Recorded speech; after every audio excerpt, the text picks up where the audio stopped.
It gave me a happy feeling.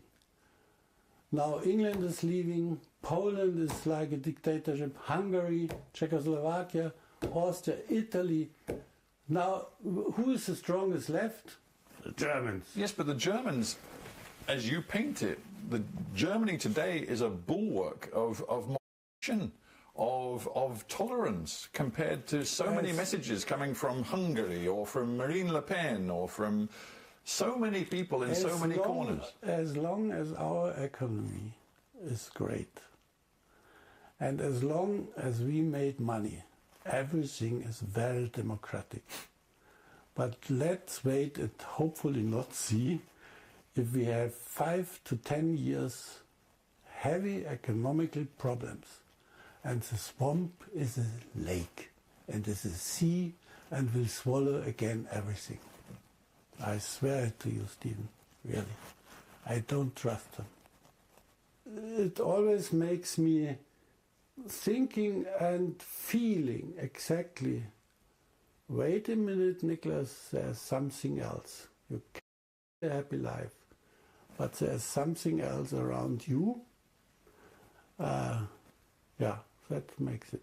It hurts, but on the other hand, because life is really stronger. I had really a happy life. Ask my grandchildren. It's a good thought to end with. Ask the grandchildren. Nicholas Frank, we have to end, but thank you for being on Hard Talk. That was Hard Talk. I'm Saroja Coelho. You're listening to CBC Radio 1. Have a great day. Well, good morning, Manitoba, and hello, Winnipeg. I'm Marcy Marcusa with our team here at Information Radio. It's 3 minutes to 6 a.m. on 89.3 FM, 990 a.m. on the app and on YouTube this morning. Thanks for joining us. The morning show's on until 8:37, and we'll get you where you need to go on this chillier morning in Winnipeg. So our high today is going to be right around -6 for the city. Let's say good morning to the team. Mr. Corey Funk is in directing the program. Corey will cover the commute on air as well. Mr. Abby Adiyemi is in. Abby is our technical producer on InfoRad, and he's going to be on the air covering the forecast. And then Mr. Kevin Ipatebo is here also. Kevin is our YouTube producer, and you might be watching the stream as he waves hello. All right, let's get into the news today. Heather Wells is here live also. She's in our CBC Manitoba News Centre with her morning headlines. Hi there. Hi, good morning. Well, the Assembly of Manitoba Chiefs Grand Chief says the quick success of the Prairie Green landfill search shows what governments can do when they work with Indigenous people.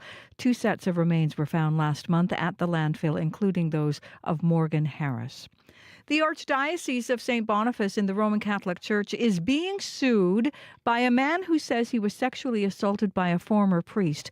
The lawsuit says the sexual assaults happened at the church in Somerset, Manitoba in the 1970s. We'll hear more coming up in our next local news at 6:30. All right. Thank you, Heather. You're welcome. Well, I was mentioning that it's chilly right now. It's -17, in fact, in Winnipeg currently. So I mentioned Winnipeg will be -6 for the day. Brandon, very similar. Chance of snow today. Again, light snow and a high -5.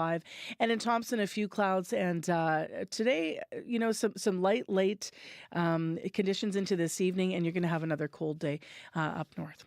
Well, let's get into what's coming up. What warms me up on a cold day? Chili. I love chili. But how do you make great chili? It's one of those things that everybody seems to be able to make, but how do you make it really great? Well, if you're looking for something spicy to do on Saturdays, St. Norbert Farmers Market, as we've been hearing, is having a chili cook-off. We're going to hear all about that. We also have some tickets up for grabs. Plus, we're going to talk about tomorrow, tariffs, no big surprise. I'm sure you expected some coverage on the program. The city of Selkirk is anxiously waiting, of course, because the steel mill is there to hear what's going to happen. Tomorrow's the date for steel and aluminum tariffs to kick in from the States, so we'll have a deeper look at that in the first hour of Information Radio. Right now, though, next on CBC, it's time for World Report. Today on Q with Tom Power. Some of the biggest music in the world right now, getting billions of streams, is coming from Canada, specifically Punjabi Canadian music. The guy behind a lot of it is Icky, and Icky will be here to tell you how he came up with the sound and why he thinks it's having a moment now. I would say Punjabi Canadian music is a big export in Canadian music right now. That's coming up on Q, followed by Commotion with Elamine Abdel Mahmoud on CBC Radio 1, the CBC Listen app, and everywhere you get your podcasts. This is World Report. Good morning. I'm Helen Mann. The tariff countdown clock is ticking once again. Canada's bracing for 25% tariffs on the aluminum and steel it sends to the U.S. President Donald Trump says they are coming tomorrow. It is the latest move in the trade war between the U.S. and Canada. The CBC's Sarah Levitt is joining me now from Washington. Sarah, what are we expecting?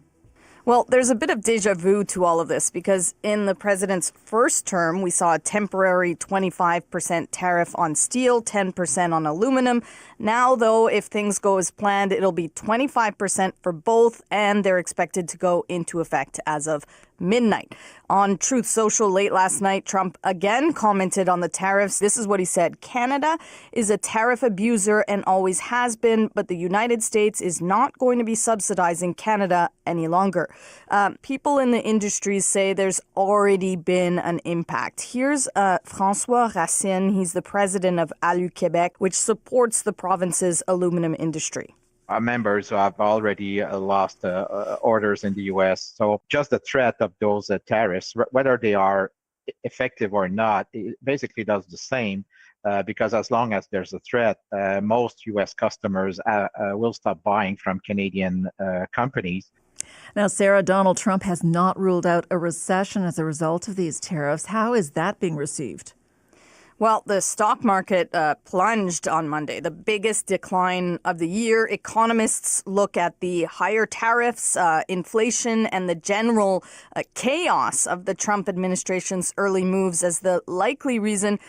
And they say Trump's comments in a Fox News interview over the weekend haven't helped at all. He was asked twice about a possible recession, and both times he said he wouldn't rule it out. But he did warn Americans to brace for what he called a period of transition and possibly higher inflation. All this with the back and forth on tariffs has some economists calling the uncertain financial times ahead a Trump session. CBC's Sarah Levitt in Washington. Thank you, Sarah. Thank you. In Ottawa, the pressure's on to complete a fast and smooth transition of power. After Prime Minister Justin Trudeau goes to the Governor-General and formally resigns, Liberal leader Mark Carney will be sworn in. But he also needs a team in place and to wrap up any business matters that could put him in conflict of interest.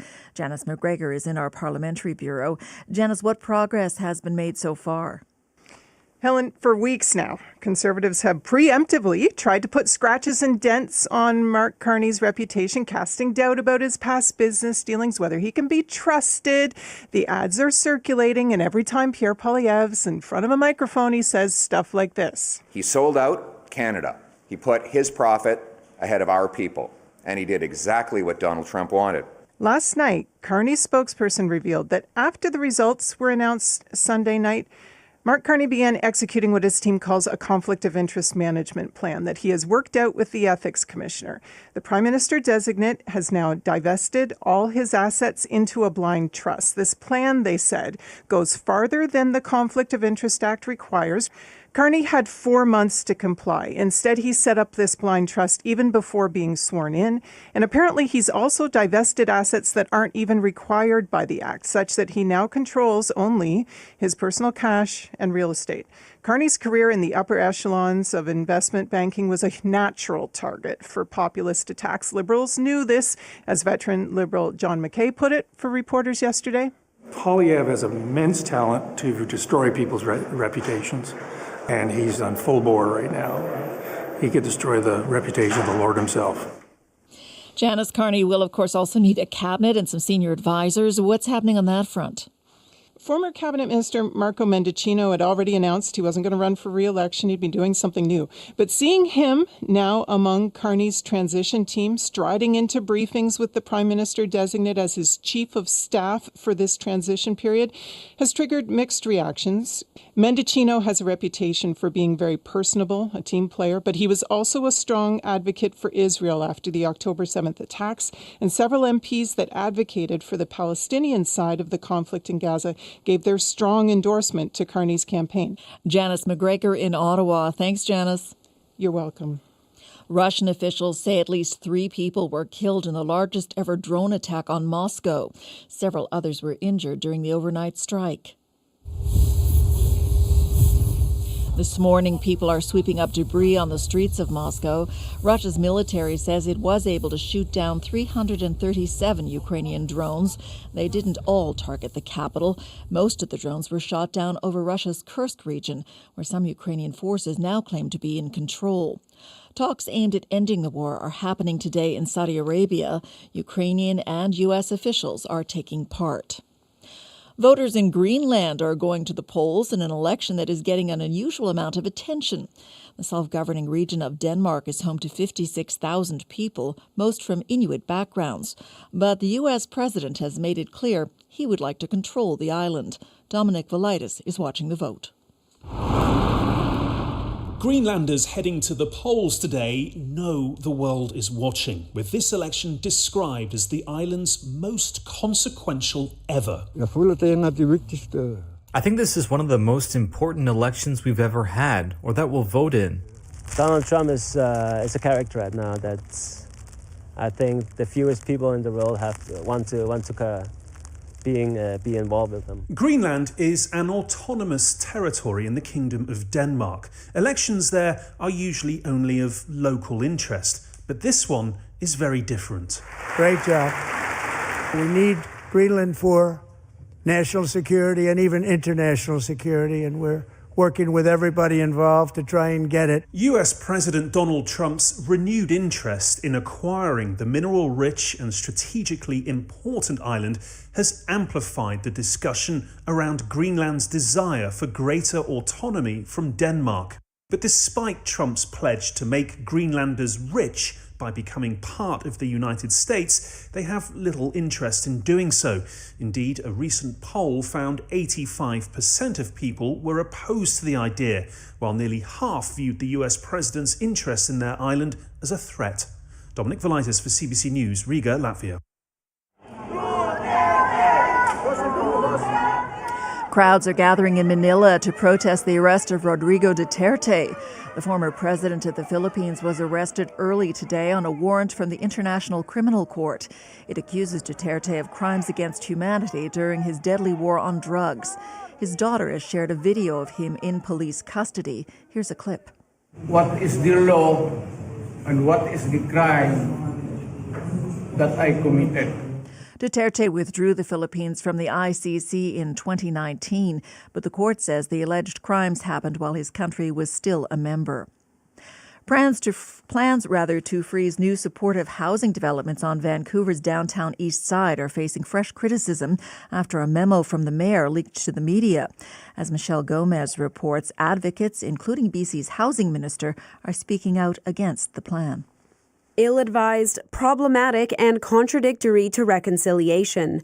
That's how the BC Assembly of First Nations Regional Chief Terry T.G. describes the mayor's plans.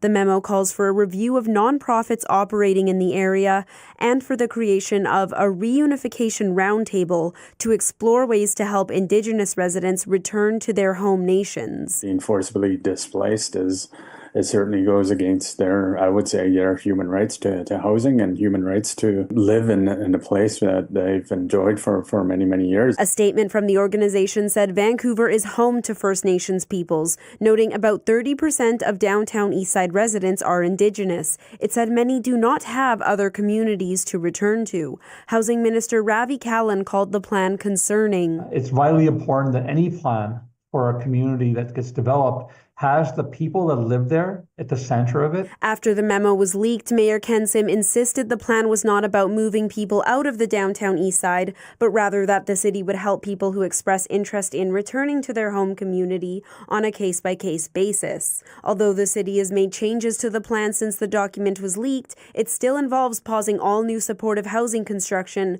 which TG calls unacceptable. Mayor Sim should abandon this ill-advised plan and also apologize to his citizens. Michelle Gomez, CBC News, Vancouver. And that is the latest national and international news from World Report. For news anytime, go to cbcnews.ca. I'm Helen Mann. This is CBC News.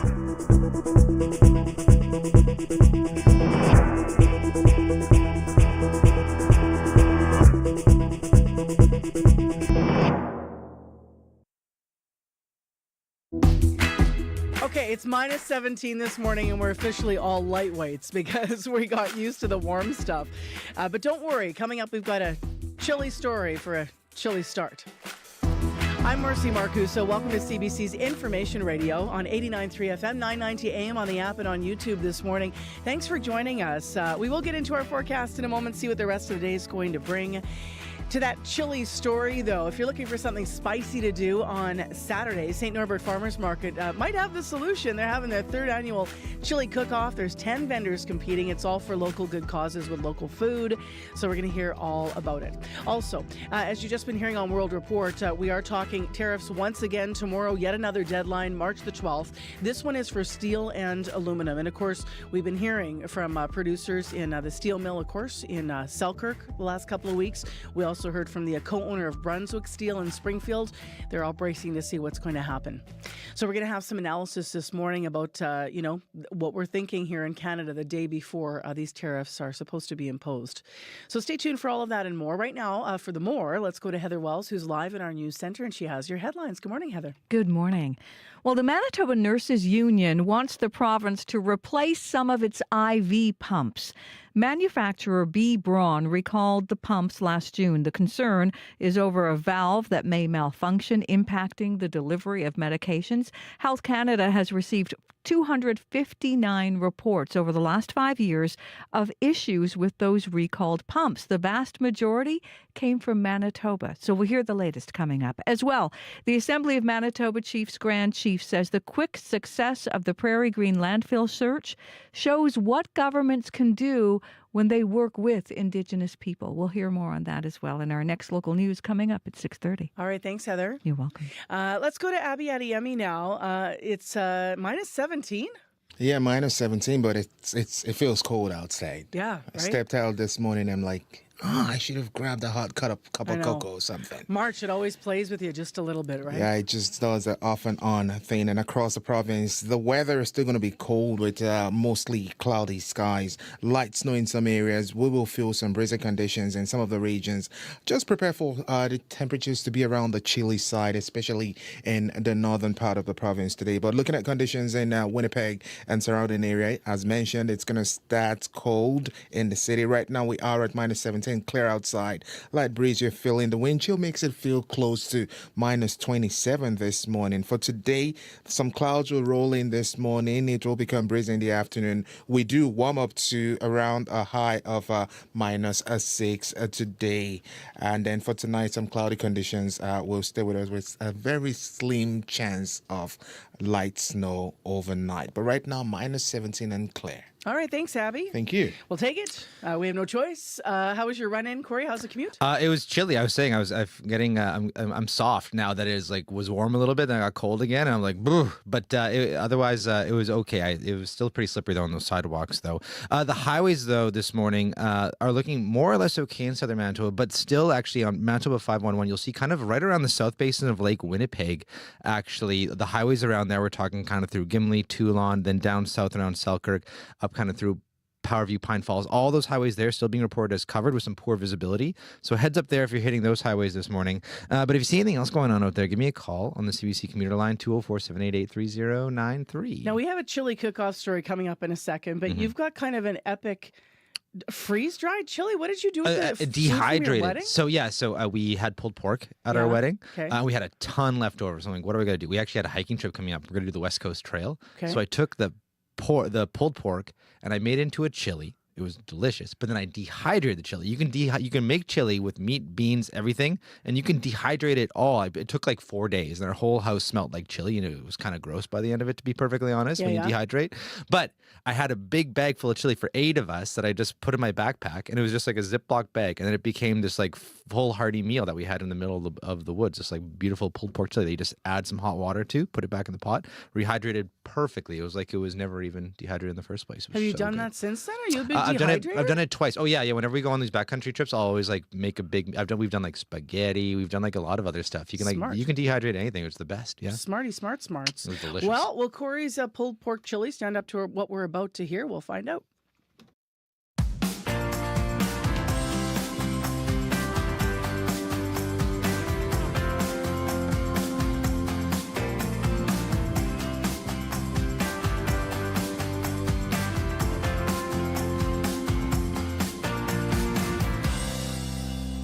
So let's get to where this is happening. St. Norbert Farmers Market. They've got their big third annual chili cook-off. There's 10 vendors competing, and there's a chili for everyone, and this is all to support a very good cause. But which cause will ultimately be supported? We'll explain that in a moment. Danielle Monder is up early and in studio, executive director over at St. Norbert's Farmers Market. Nice to see you in person. Yeah, good morning. So you guys have done this for 3 years. How does it work, and who's cooking? Yeah, so it was a great idea that vendors had a few years ago to pull a little bit more people into our farmers market in the wintertime. As many of you know, we are a farmers market that's open year-round every single Saturday. Manitobans can always count on us for being open and available to get local food and local products. And so we really wanted to highlight some of the foods that still are available in March, even though it's the middle of winter, as we're well aware of this morning. And so vendors are competing against each other, using as many local ingredients as they can to support a good cause. All of the tickets sold will go to the winner's charity of choice. Okay. So there's how do you choose who's participating? Is it staff? Is it vendors from around? Like, who's cooking? Yeah, that's a great example, because this year we have asked some community organization to join us. Normally it's just vendors. So we're really excited for Behavioral Health Foundation, who does really great work in our community, to join us, and their chef and some trainees are joining us under the canopy. And then they can sell some goods as well, but normally it's just vendors. Yeah. So I mentioned there's a chili for everyone. So this year, do you know what everyone's cooking yet? Or do you have examples from past years about their varieties that can be seen? Yeah, there always are some tricks up people's sleeves. So they don't pull out all this. They pull out all the stops and they don't necessarily tell me what's. Yeah, there's some secrets. Okay. There's some secrets. But yeah, we using local ingredients. So it's a lot of pasture raised meats. There's some chicken. There's some lamb. There has in the past been bison. There also is always a vegetarian chili. So yeah, there is a little bit for everybody's tastes. Not every chili is going to be super spicy. So all spice levels welcome. How do you, what are they judged on? Like, how do people that come are actually the judges? So explain how that works if someone buys a ticket. Yeah, so if you buy a ticket, we'll have your name on a list, and then you're given a map of where all the chili vendors are, because this event is happening with our regular farmers market. So people can just come and get their groceries, as well as get a chili tasting experience. They could also just come and get their groceries. So all of those ticket holders will get 3 votes, 3 ballots, and then their favorites they'll get to put in the ballot boxes of the chili that they most love, and then we'll count up those votes, announce the winners at the end of the market, and we'll forward all that money on to their organizations. You mentioned behavioral health. What other organizations are represented? I do know that folks are playing for Manitoba Mutts. We've got Rossbrook House, some other great youth causes, Toba House. There's going to be a list on the map, so that if you also have a cause that you'd like to support, you can go rogue. Doesn't matter what type of chili you have, you can always support that cause.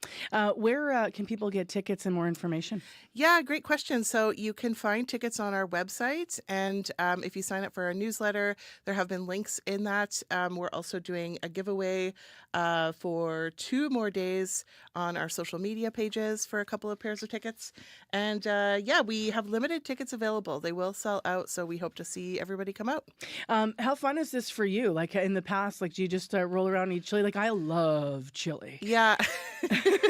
And I find I love chili because it's almost like Corey was saying, like sometimes you surprise yourself, like forget the recipe. It could be that special half can of something you've got left in the fridge, like a soup or a stew or some kind of an ingredient that didn't work somewhere else. It just adds that little special something. Yeah, and that's what vendors, I think, it's so fun for me as to help coordinate this event, because there always are really amazing ingenuity happening at events like this. And so, yeah, there's always some tricks up people's sleeves. No doubt, no doubt. Well, good luck for a successful event. I know we have some tickets we're going to give away. Thank you for coming in early. For sure. Thanks for having me. That's Danielle Monder with us, Executive Director of the St. Norbert Farmers Market. So check out their social media pages and their website for the map, the information, buy tickets. As she said, they're going to sell out. We do have 2 tickets that we're going to give away this morning.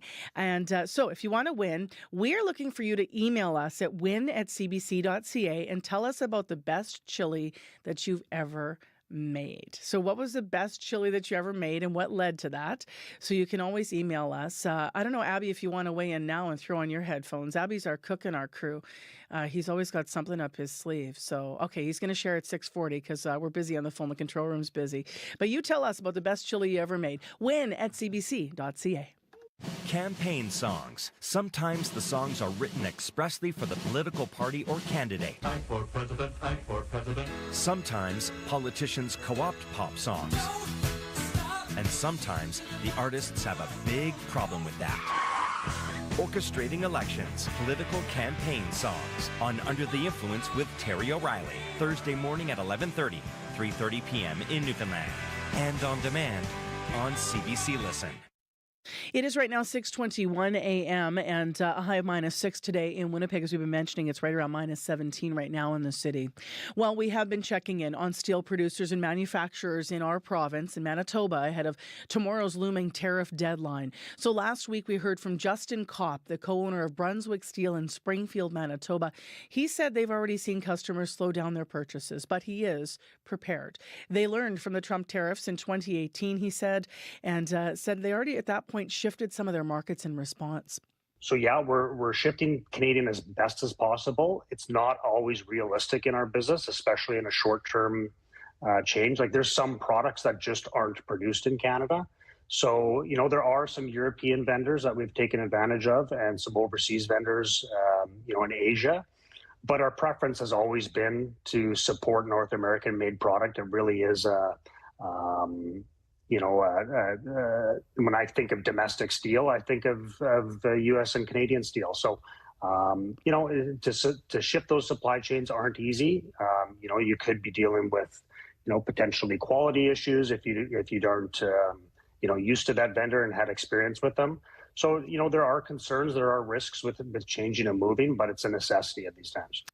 Now, we also spoke to the mayor of the city of Selkirk because, of course, that is where the Gerdau Manitoba steel mill is located. In his first term as U.S. president, I was mentioning 2018, Donald Trump imposed a 25% surtax on Canadian steel imports. Tomorrow, he's primed to do this again. This is 25% tariffs on steel and aluminum.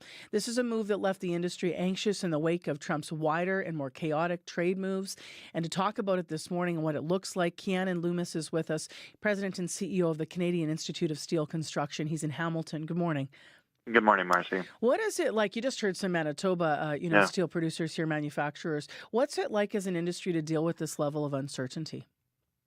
Well, it's certainly not good. It's been a really tough time over the last few months. Even since the whisper of tariffs, the market has been impacted. And so there's a lot of angst.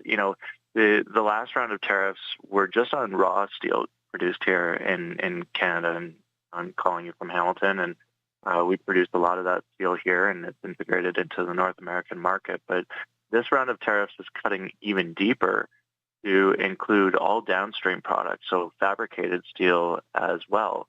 And so this is our first time really having to navigate these types of challenges, and so we're just working on informing our members through all of this and gathering as much information as we can. And we have no idea what is the regulations are that are going to come down tomorrow.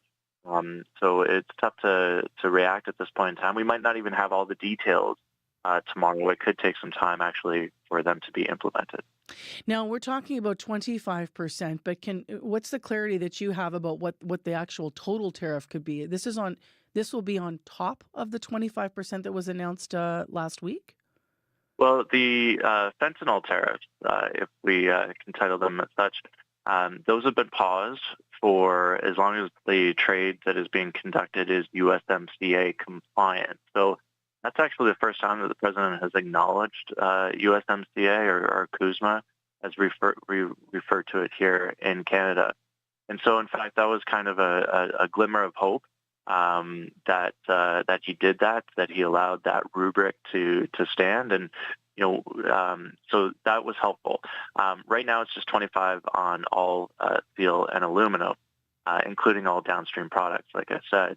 The issue is going to be that there are thousands of codes, so your product has to fall into one category to be able to across a border.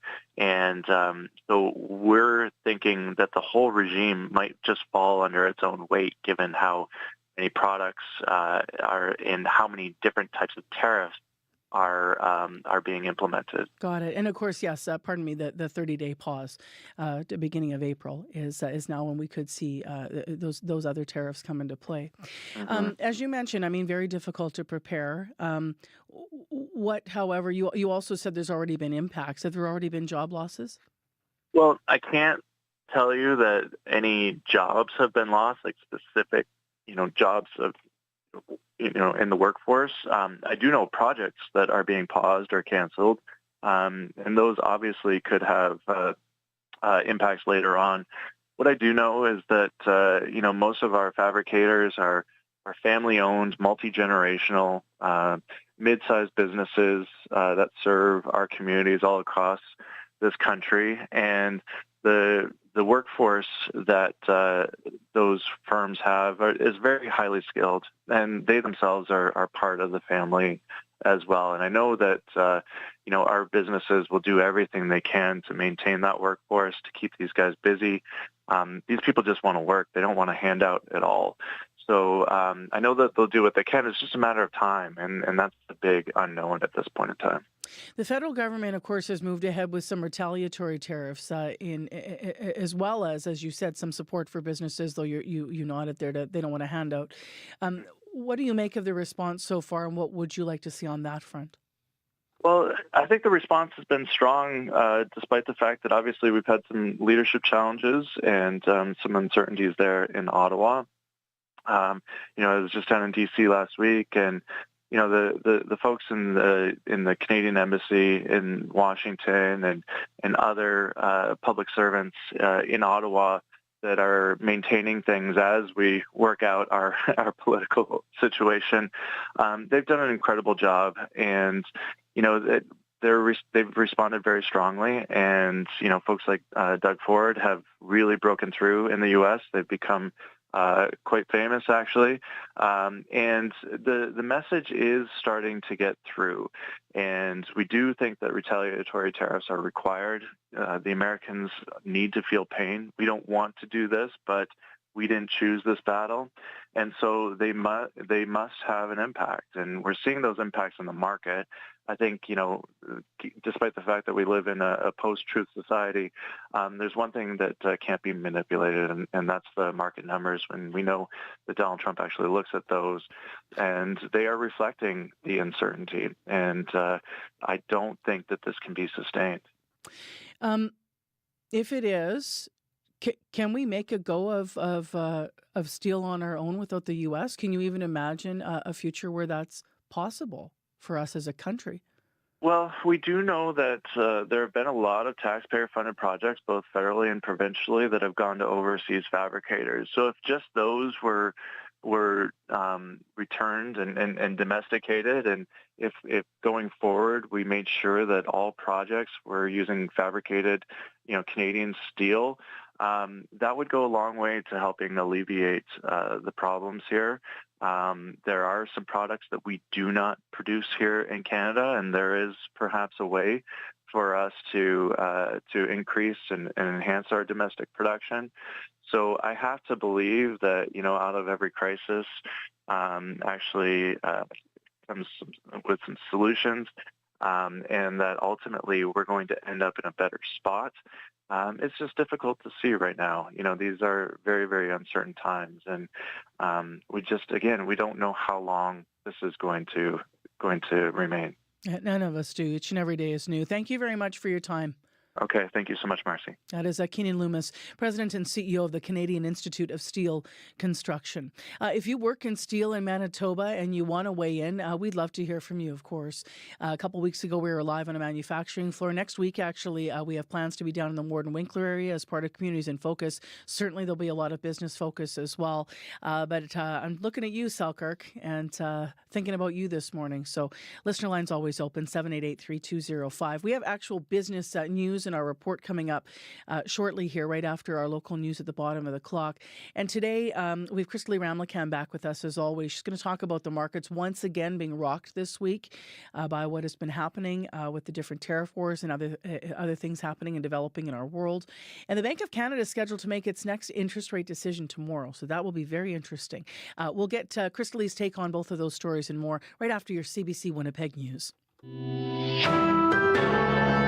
This is CBC News. Good morning. I'm Heather Wells in Winnipeg. At 6:30, it's minus 17. There is no doubt it is still officially winter in Winnipeg. Clear right now.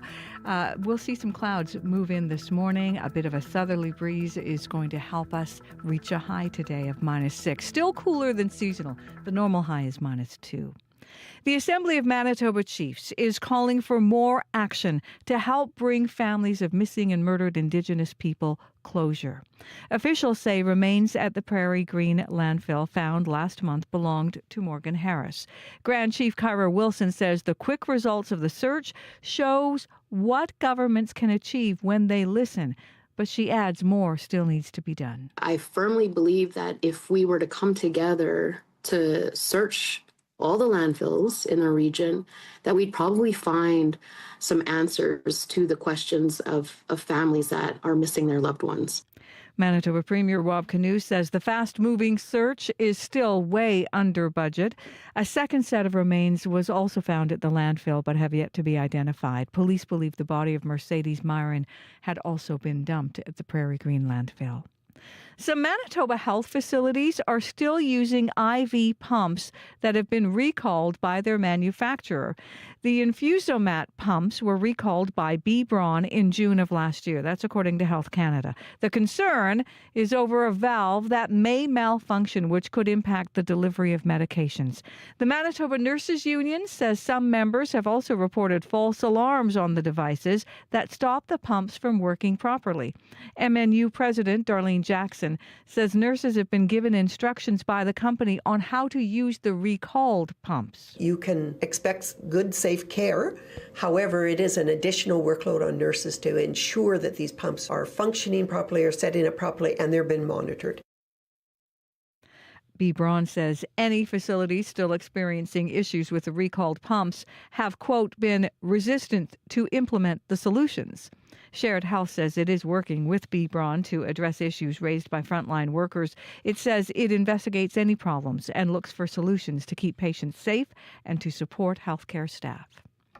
The Archdiocese of St. Boniface in the Roman Catholic Church is being sued by a man who says he was sexually assaulted by a former priest.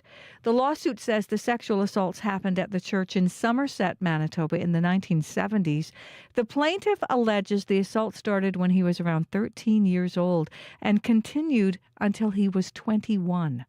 The lawsuit says the priest, René Touchette, has since died and was convicted in 1993 of sexual assault against the plaintiff and other victims from Somerset. In his lawsuit, the plaintiff claims he suffered effects like post-traumatic stress, humiliation, and negative impacts on family and social relationships.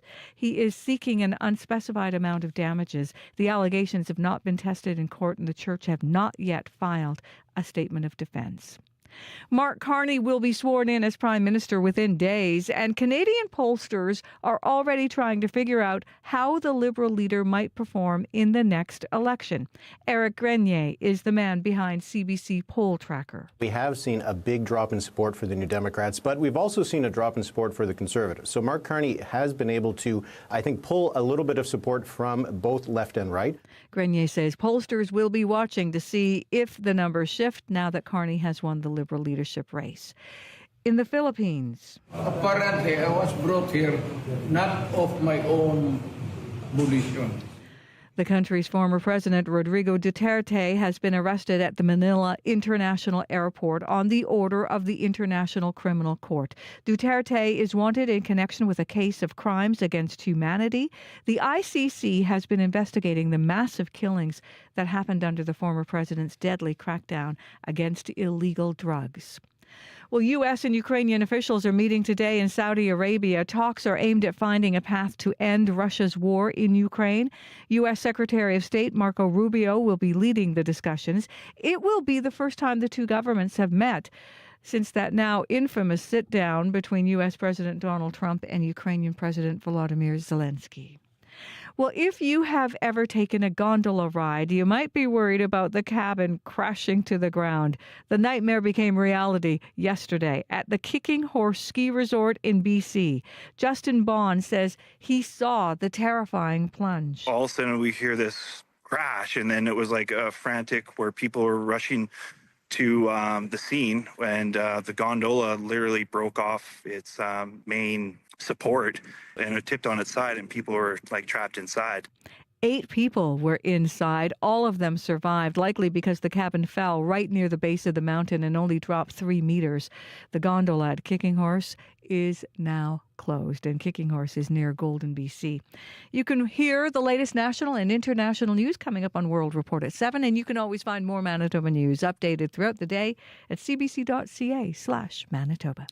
I went this winter to BC, Heather, and I didn't tell my sister-in-law and my niece and nephew that I was a bit nervous around, going up like a gondola or heights in that way. Yeah. So up we went Grouse Mountain in this little plexiglass bean.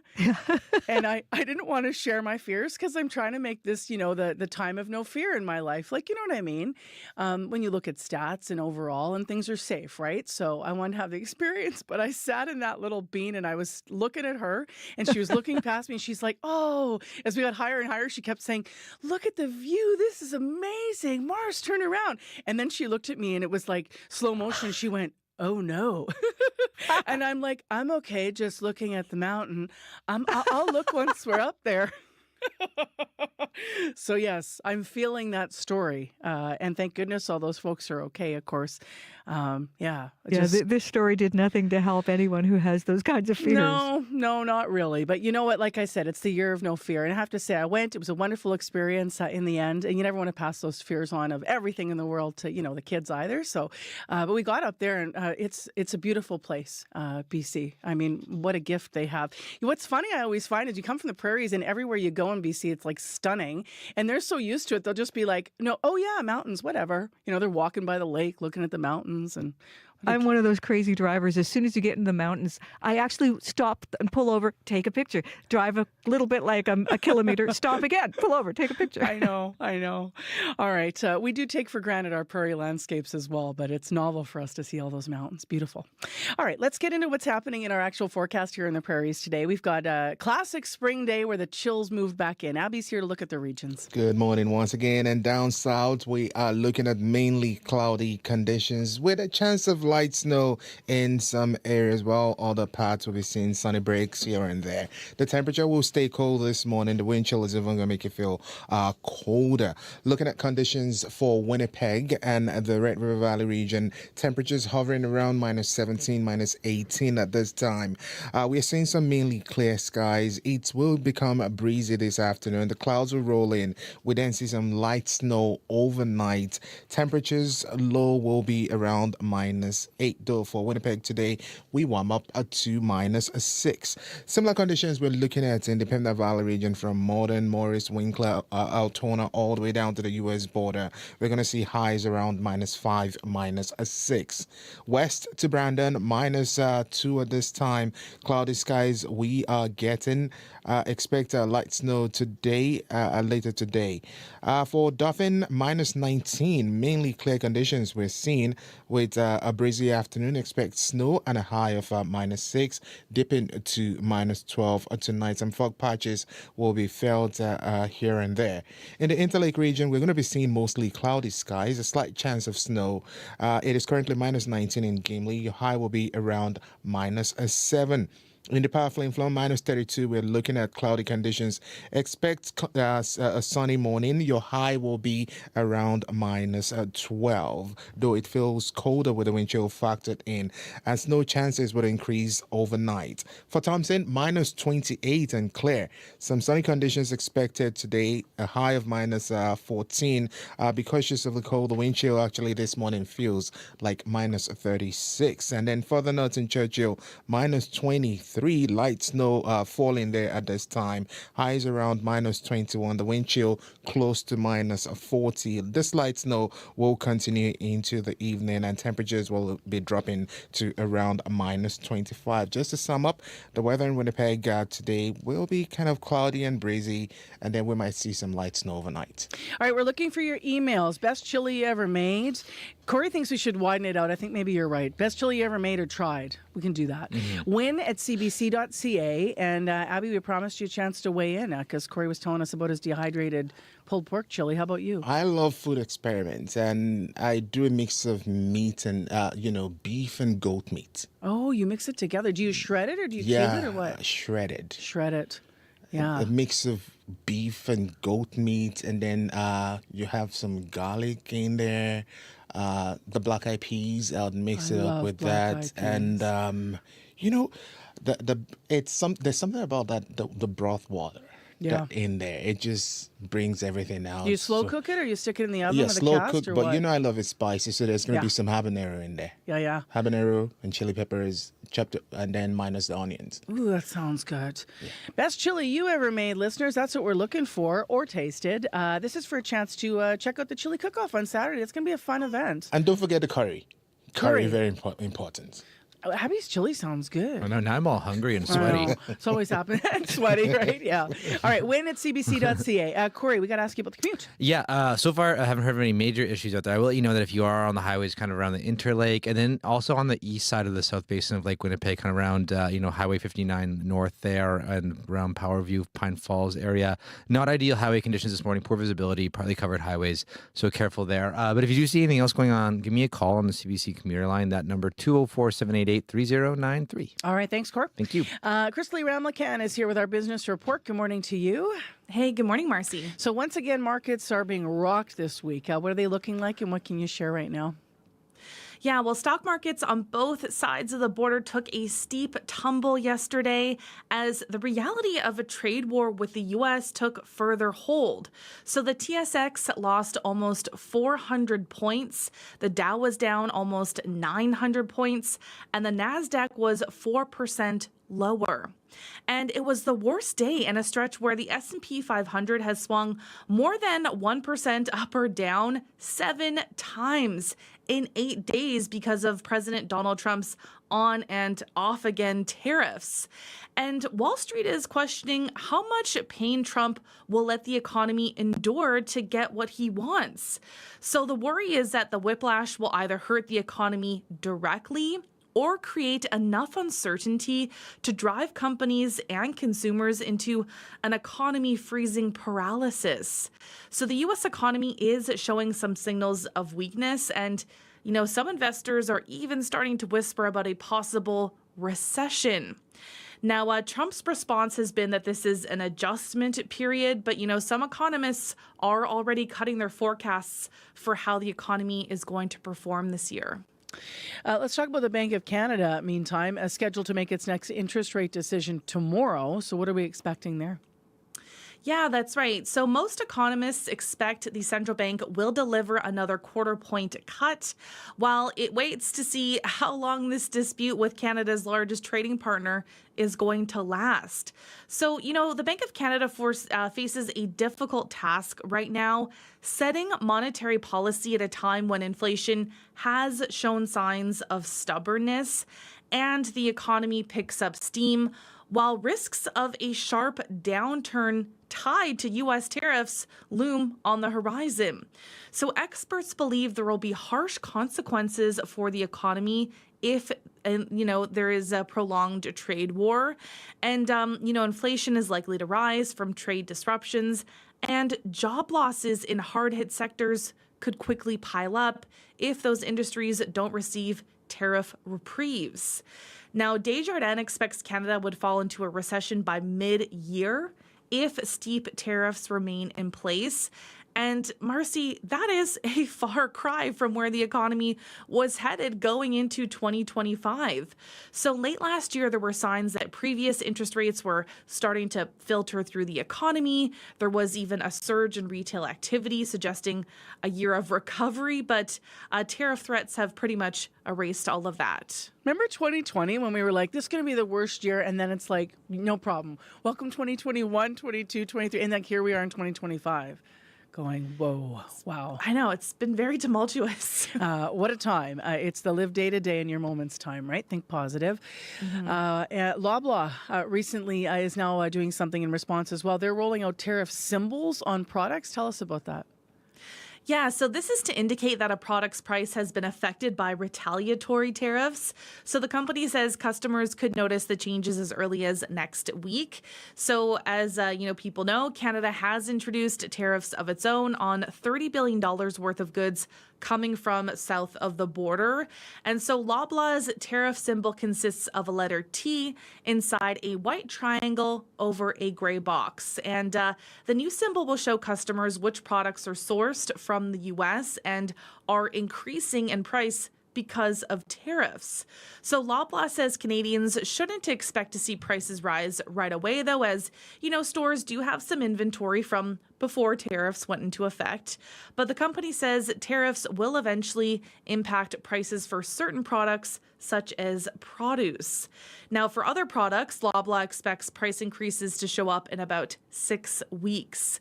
But the company's CEO says when tariffs come off, if they do or if they are not implemented, any tariff pricing changes will be removed. Now, the grocer is also adding maple leaf symbols to products prepared in Canada, but those products may also see increases if any of the ingredients are sourced in the U.S., right? Like food production and a lot of industries, the auto industry, they're also integrated. And Loblaw has said it is working to try to replace some of its U.S. sourced products. And, other grocers have made similar comments, but Canada is particularly reliant on the U.S. for some items, in particular fresh produce, like I was saying, during the winter months, which is, hard to get other places. Later this morning, actually, we're going to have a closer look at the labels and what they mean and how they're bound to change. Like what is made in Canada versus produced in Canada? What is the little, some grocers are now doing already on the shelves. They're choosing to put up the little maple leaf, but can you trust that? What does it mean? I know, and we've looked at this a couple different ways, but we'll have a full interview coming up later. So quick markets, Crystalie, what are we seeing right now? In Europe, markets are opening lower. The UK is down, but Germany and France are both still up right now. In Asia, markets are sliding. Japan is down. Shanghai is up. Hong Kong is down. Oil is up 72 cents to 66.75 U.S. per barrel. Gold is up 27.40 to $2,915.50 U.S. per ounce. And the dollar is up 1/10 of a cent to 69.4 cents U.S. All right, thank you. Thanks, Marcy. Labeling interview, by the way, coming up after 8. That's Crystalie Ramlicam with our business news to 6:47 a.m.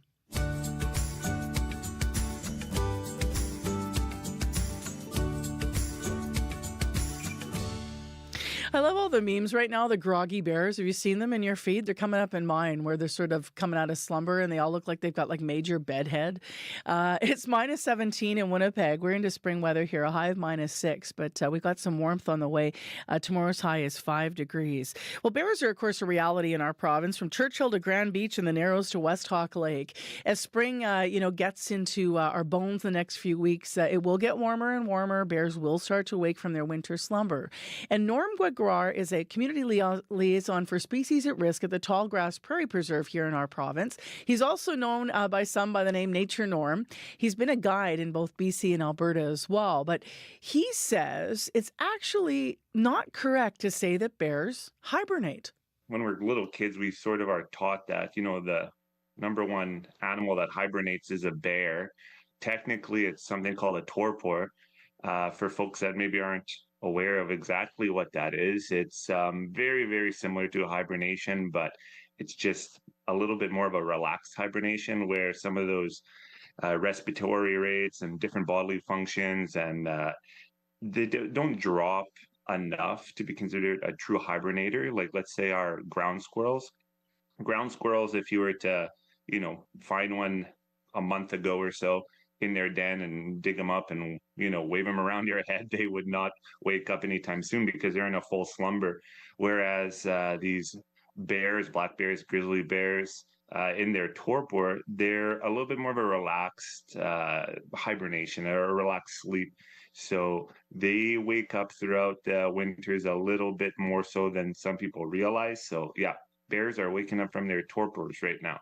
When we're at this early sort of start of the spring here or the end of the winter, generally speaking, the first bears that are going to be out and about are going to be the adults, specifically the larger male bears, because at this time of year, there's, not as much food as there's going to be in a month or 2 months from now, right? So there's going to be a limited food source for them. So generally, it's going to be those bigger bears that are out and, dominating those food sources.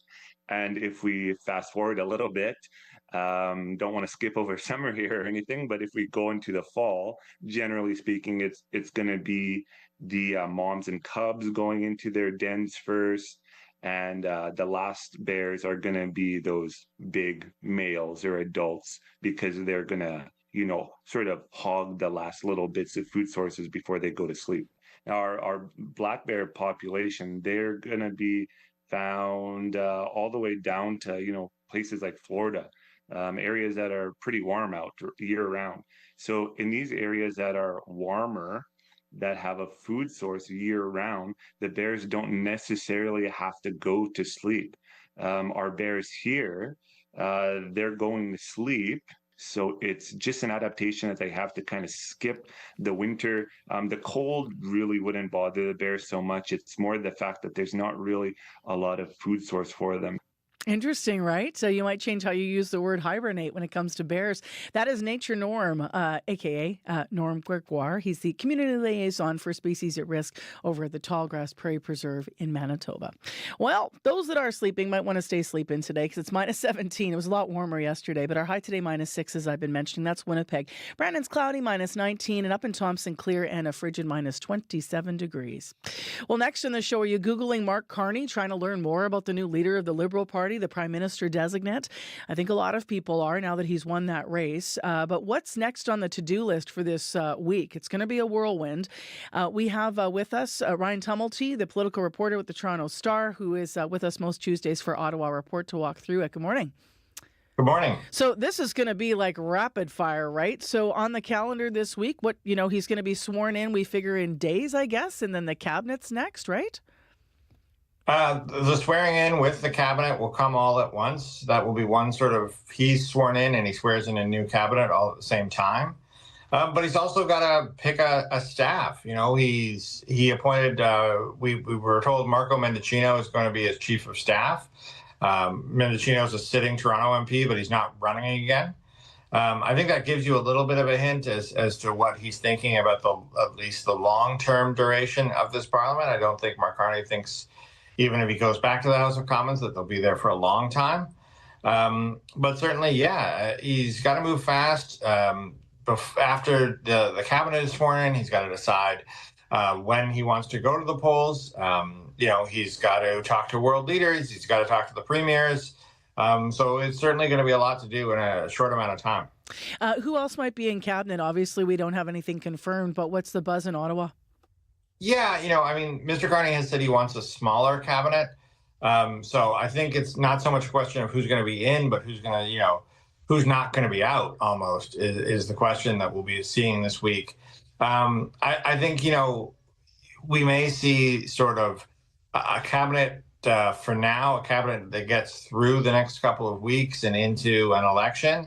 And then, a broader, bigger shuffle if the Liberals are successful in the election. I would suspect that people in the roles that are dealing with the Trump administration, Melanie Joly at Foreign Affairs, David McGuinty at Public Safety, I would suspect they will stay in place as is for now. But certainly, yeah, there's probably two sets of changes coming. Tell us a little bit about tomorrow. We were just talking about the steel and aluminum tariffs.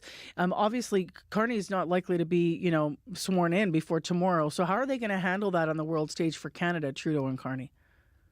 Yeah, I don't think that there is a big divide between what, Mark Carney is saying and what Justin Trudeau has said on this file. They both talk about retaliatory tariffs. They both talk about being tough with Trump and the quiet diplomacy they need in the background. Mark Carney has certainly talked a lot more about building up Canada's economy so that we don't need to be as reliant on Trump, and maybe Trump's threats would be a little bit more hollow in that scenario. But certainly, there are only so many ways to respond to a trade war. And I think you'll see that the way that Mr. Carney responds will be similar to the way Mr. Trudeau responds, which would also be probably pretty similar to the way Mr. Poilievre responds, frankly, because there's really only so many tools a government has at a time like this. So let's talk about Pierre Poilievre, the leader of the Conservative Party. What is he saying about Carney, and what might be their strategy now moving forward in an election, given that Carney took the carbon tax on the table in his very first speech? Yeah, I don't think that will entirely stop carbon tax attacks against Mr. Carney, but certainly it is harder to run against if Mr. Carney has already scrapped it. I think you're seeing from the Conservatives a real desire to link Mr. Carney to Mr. Trudeau in every way possible. They've got a tagline for their ads just like Justin, but they're definitely looking for every opportunity to sort of put the two men together. And I think, that really just reflects what we've seen in polls. 2 months ago, Prime Minister Justin Trudeau was incredibly unpopular. The Conservatives had a 20-point lead at least, sometimes higher. That was enough for a sweeping majority. All of that has evaporated in the past 6 weeks. And so I think anything the Conservatives can do to sort of get back to that old footing, they're going to try. And what about the federal NDP? What are you understanding about what their strategy might be ahead of an election? Yeah, we're already sort of seeing a little bit of a shape of an attack on Mr. Carney from the NDP, sort of trying to suggest that he's not a progressive politician, that he's too far to the right, that he's too tied to corporate and big business interests and not really for, the little guy. I think the NDP are facing a real challenge here. We talked about this dramatic shift in polling. A lot of that has come at the NDP's expense. The Liberal rise, a lot of those numbers seem to have come from the NDP. So that is a big challenge for them. I think they're worried about really being shut out almost of this election, of not being a big factor. And so I think that's something that they're going to try to reverse any way they can. Just last, I guess, when do you think we're going to get the election call? I think it could be as early as Sunday. That's my guess at this point. I don't have any concrete details yet.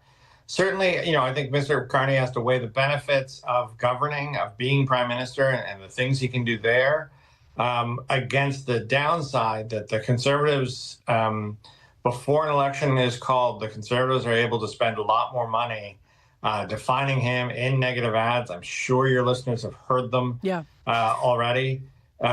So that's sort of the balance he's got to play. We'll talk to you next week. Who knows what we'll be talking about, given the way everything's moving so fast, right, Ryan? All right, thank you. Okay. That's Ryan Tumulty, a political reporter with the Toronto Star. Let's go to Heather Walsh. She's in our news center. Well, the Assembly of Manitoba Chiefs Grand Chief says the quick success of the Prairie Green landfill search shows what governments can do when they work with Indigenous people. 2 sets of remains were found last month at the landfill, including those of Morgan Harris. As next month's Progressive Conservative Party of Manitoba leadership race nears, almost 11,000 people have taken out memberships. Party officials say that is up from 2,200 members it had when the race was launched last summer. But the party did not release a breakdown of how many memberships were sold by each of the two candidates, and neither did the candidates' teams. I'll be back with more Manitoba news at 7:30. Thank you, Heather. You're welcome. Well, it's kind of the spring of black ice, right? You know what that's like in Manitoba. So take it easy out there. Otherwise, conditions should be pretty good where you're driving. Check highways before you go. And if you need to give us a call, 788-3093. Minus 17 in Winnipeg, so quite cold this morning compared to what we've had. Winds are calm, though. And today we'll have increasing cloud and a high of -6. And it doesn't look like we have snow in today's forecast for Winnipeg, at least. Coming up in the next hour of Information Radio, a little enforced U.S. law dating back to World War II could be causing snowbirds some headaches. If you head south for extended periods of time, you're going to want to stay tuned. We have an interview coming up at 7:10 all about this. Also, last night in our community, 7 Manitobans received awards for their work in social justice. 5 young people and 2 with Lifetime Achievement Awards. Stay tuned. We're going to hear from the youth leaders about their work. And we're going to look at why students living with disabilities, some of them not allowed to attend full days of school here. Today on The Current. There is a real moment of Canadian pride right now. You know, this is a beautiful country, so why not travel here? We are putting together a great Canadian travel bucket list. We need your suggestions. We'll talk about where to travel in Canada coming up on The Current.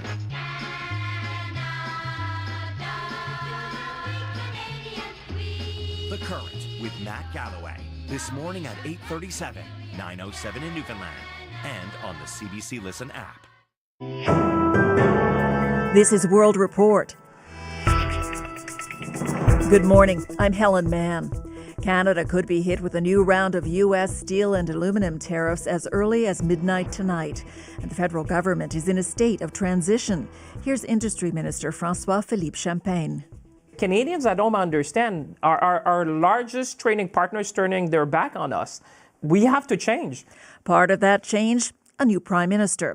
But Liberal leader Mark Carney cannot be sworn in until Justin Trudeau meets with the Governor-General and formally resigns. That's expected to happen at record speed. Those 25% steel and aluminum tariffs may be the most immediate threat. But today in Texas, the focus is on an existing 10% tariff on Canadian oil and gas. Houston is hosting a conference known as the Super Bowl of Energy. Canadian business and political leaders are there. So is the CBC's Paula Duhacek, who has more on efforts to navigate tariff tensions.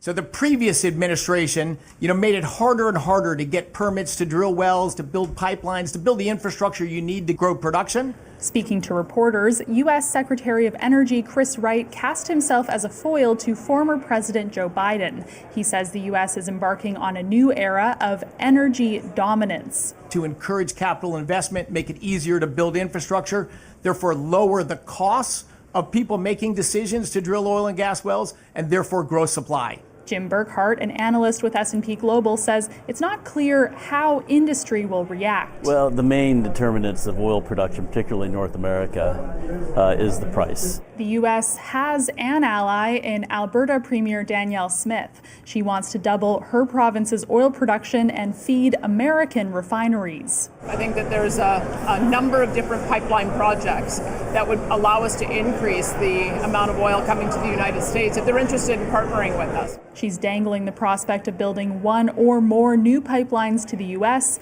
if the U.S. can play nice. And so I want to just put that on the table. But of course, none of those conversations can begin in earnest while we're in the middle of a tariff fight. Asked by reporters about tariffs on Canadian energy, Wright said talks are ongoing. He didn't go into detail, but also didn't rule out the possibility of energy tariffs being lifted altogether as early as next month.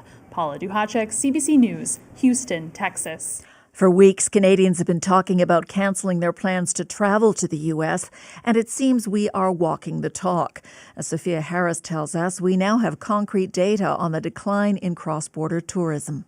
We're boycotting them for sure. It's an uncommon sight at the Canadian-U.S. border. No lineups, as many residents in the nearby border town of Tsawwassen, BC, have shunned U.S. travel. This week we were planning on going, but we decided to make a different decision. Why so? Obviously, we know why, because of the current situation with the U.S. New StatsCan data shows Canadian travel to the U.S. by land dropped by a whopping 23% last month. One factor, the low Canadian dollar. But a new poll by Abacus Data shows the top reason for not crossing the border, cited by almost half of Canadians surveyed, the political climate under U.S. President Trump. David Coletto co-authored the survey. It's created emotional reason for Canadians not to go. We see evidence everywhere. People are flying flags more. They are telling us they're going to buy, Canadian products. That sentiment is echoed in Tawasin. It's a ridiculous situation, and it's all because of the stupid Mr. Trump. Barb Cranston used to cross to the U.S. regularly to fill up on gas. Now, that's on hold. We have to stand up for Canada. They're poking us in the eye, so we got to poke them back. The latest data shows the number of Canadians flying to the U.S. dropped by only a small amount last month. But air travel is often planned well in advance and costly to cancel. So some travel agents say March should show a much bigger decline for flight travel as well. Sophia Harris, CBC News, Vancouver. Polls are open in Greenland, and for some voters, the stakes feel higher than ever. I think this is one of the most important elections we've ever had, or that we'll vote in. Donald Trump is a character right now I think the fewest people in the world want to be involved with him. U.S. President Donald Trump has made it clear he wants to control Greenland. It is mineral-rich and strategically important, but it is a self-governing region of Denmark. And according to one poll, at least 85% of people who live there want it to stay that way. Unofficial results should be available later this evening. Russia says it shot down hundreds of Ukrainian drones overnight in what appears to be the largest drone attack on Moscow to date. The Kursk region, which borders Ukraine, was also targeted, and at least 3 people were killed. As Anna Cunningham reports, the attack comes as U.S. and Ukrainian officials hold talks in Saudi Arabia. The Russian Defense Ministry says 337 drones were launched overnight by Ukraine. Russia says 91 drones targeted the Moscow region. Officials telling Russian state media that 73 Ukrainian drones were shot down heading towards the city of Moscow. The Ukrainian attack is its boldest yet on Russia, aiming in and around Moscow. All 4 of Moscow's airports grounded flights and trains were also halted. Russian state media showing images of damaged multi-storey blocks reports that residents rushed to evacuate homes. A large fire was seen in one car park. The message from Kyiv this morning is that its overnight attacks on Russia should push President Vladimir Putin to accept an air ceasefire, something Ukraine has been calling for. And that will be part of planned talks today in Saudi Arabia between US officials, including Secretary of State Marco Rubio and President Donald Trump's National Security Advisor Mike Waltz. They will meet with Ukrainian diplomats and military representatives. President Volodymyr Zelensky is in Saudi Arabia. On Monday, he met with the Crown Prince Mohammed bin Salman, but he says he will not attend the talks. US Secretary of State Marco Rubio is expected to meet Andrei Yermak, the Ukrainian president's top aide, ahead of the talks today in Jeddah. Anna Cunningham, CBC News, London. The Dalai Lama says his successor as the spiritual leader of Tibetan Buddhism will be born outside China. He made the comment in his new book, saying his work as a symbol for the aspirations of Tibetan people can only continue if his successor is born in what he calls the free world. It is a controversial statement in China. Beijing's foreign ministry spokesperson says the Dalai Lama engages in anti-China separatist activities. She says the Dalai Lama must abide by the law and religious convention, and the next spiritual leader must be born in China. The former president of the Philippines, Rodrigo Duterte, has been arrested in Manila. Police were acting on an international criminal court warrant tied to Duterte's war on drugs. Rights groups estimate that campaign killed tens of thousands of people. Laura Westbrook reports from Hong Kong. What is the law and what is the crime that I committed? Former Philippine President Rodrigo Duterte struck a defiant note in Hong Kong before his flight to Manila in a video posted online by his daughter Veronica.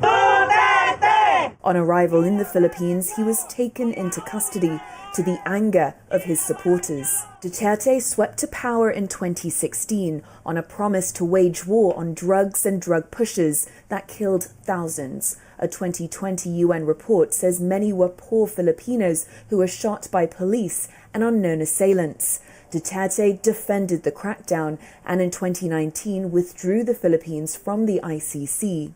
But late last year, amid a feud between the Marcos and Duterte camps, President Ferdinand Marcos Jr.'s administration said it would cooperate with the ICC. Here's Bryony Lau, Deputy Asia Director at Human Rights Watch. Arresting a former president like Duterte sends a very clear message that no one is above the law. The warrant issued by the ICC only covers crimes committed between 2011 and 2019. And within that period, there are thousands, if not tens of thousands, of people who died in drug-related killings. For the Filipinos who lost loved ones, Duterte's arrest is a crucial moment and a major step towards justice. Laura Westbrook for CBC News, Hong Kong. And finally, they're hanging up their skates in Ottawa. The Rideau Canal Skateway has officially closed for the season. It was open for 52 days this winter, and during that time, the canal logged 1.1 million visitors. The outdoor skateway spans 8 kilometres across Ottawa. It's a popular tourist attraction and a UNESCO World Heritage Site. But as climate change makes the winters warmer, the skating season is getting shorter. And that is the latest national and international news from World Report. For news anytime, go to cbcnews.ca.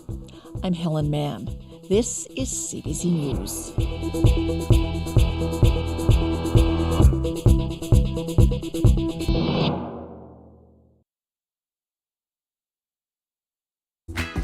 Our river trail, of course, now closed, although this morning it's going to feel cold enough to have it open. It's minus 17 in Winnipeg. I'm Mercy Marcoux, said this is Information Radio.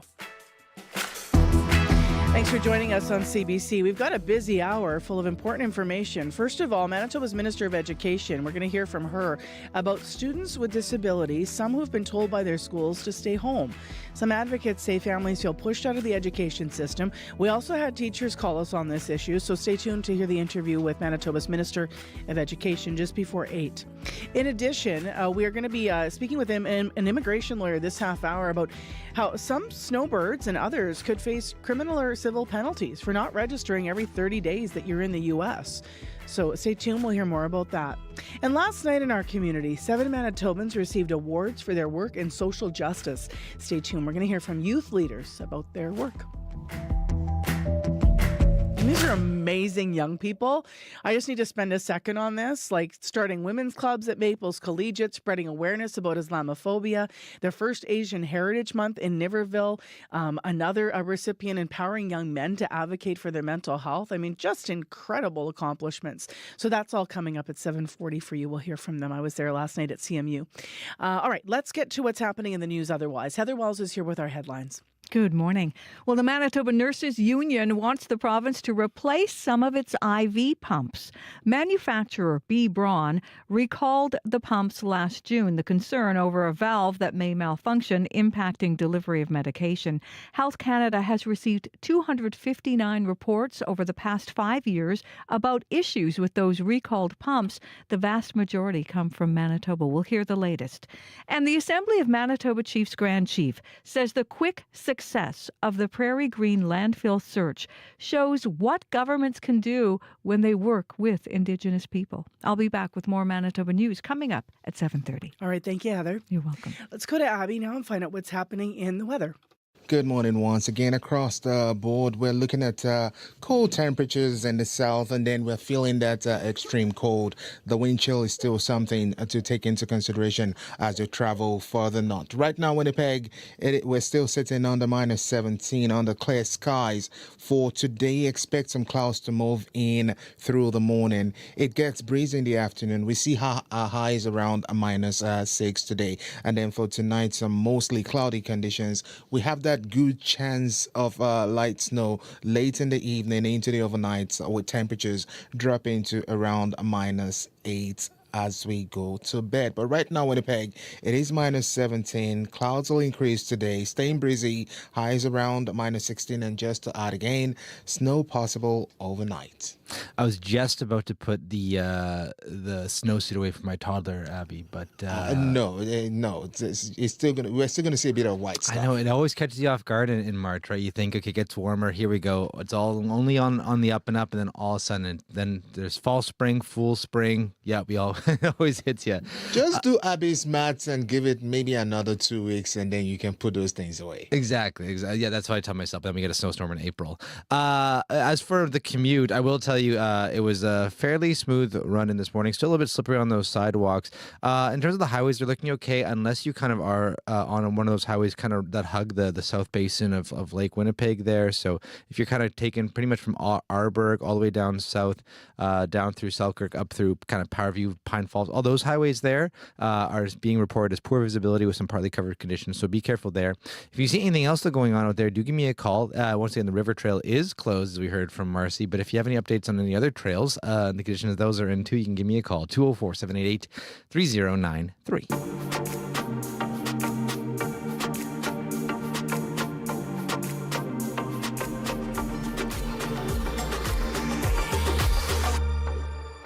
Well, up first this half hour, as I mentioned, Canadian snowbirds specifically could choose to nest somewhere else thanks to an executive order that's been signed during Trump's first days in office. The new states in the new law in the states that Canadians have to register with the American government every 30 days that they're in the U.S., or they could face civil and even criminal penalties. Now, this sort of flew under the radar during the uproar over some of Trump's more notable changes or other changes, like tariffs, the gender laws, and abolishing government DEI policies. But we want to lean into this because we have some snowbirds here in Manitoba, as you well know. Maybe you're one of them. Rhys Pactican has been on our airwaves before. He always helps us understand these things. Rhys is a Winnipeg-based immigration lawyer. Good morning to you. Good morning, Marcy. So what does this mean for Canadian snowbirds? Walk us through this. Well, so any Canadian that's going down to the United States, this rule, once it's fully implemented, assuming it's going to be fully implemented, because we've seen things change back and forth with the American administration, requires registration if you're staying in the United States for more than 30 days. So it's not going to affect a Canadian traveler who's going down for a short trip. It's not going to affect anyone who's going down for an extended trip if you're going down for work or study, because most of those individuals have to apply well in advance or at the border for a status, and they'll get some documentation that shows that they're registered. So it's really going to be looking at individuals who will be going down for tourism purposes for extended periods of time. So does that mean, I'm going to interject there for a second, because if you rent or if you own, or there's distinctions there? It appears to be with respect to individuals who will be in the United States. So regardless of purpose. So the two groups that would catch would be people that would be staying for more than 30 days, either for tourism or business purposes, who aren't registered.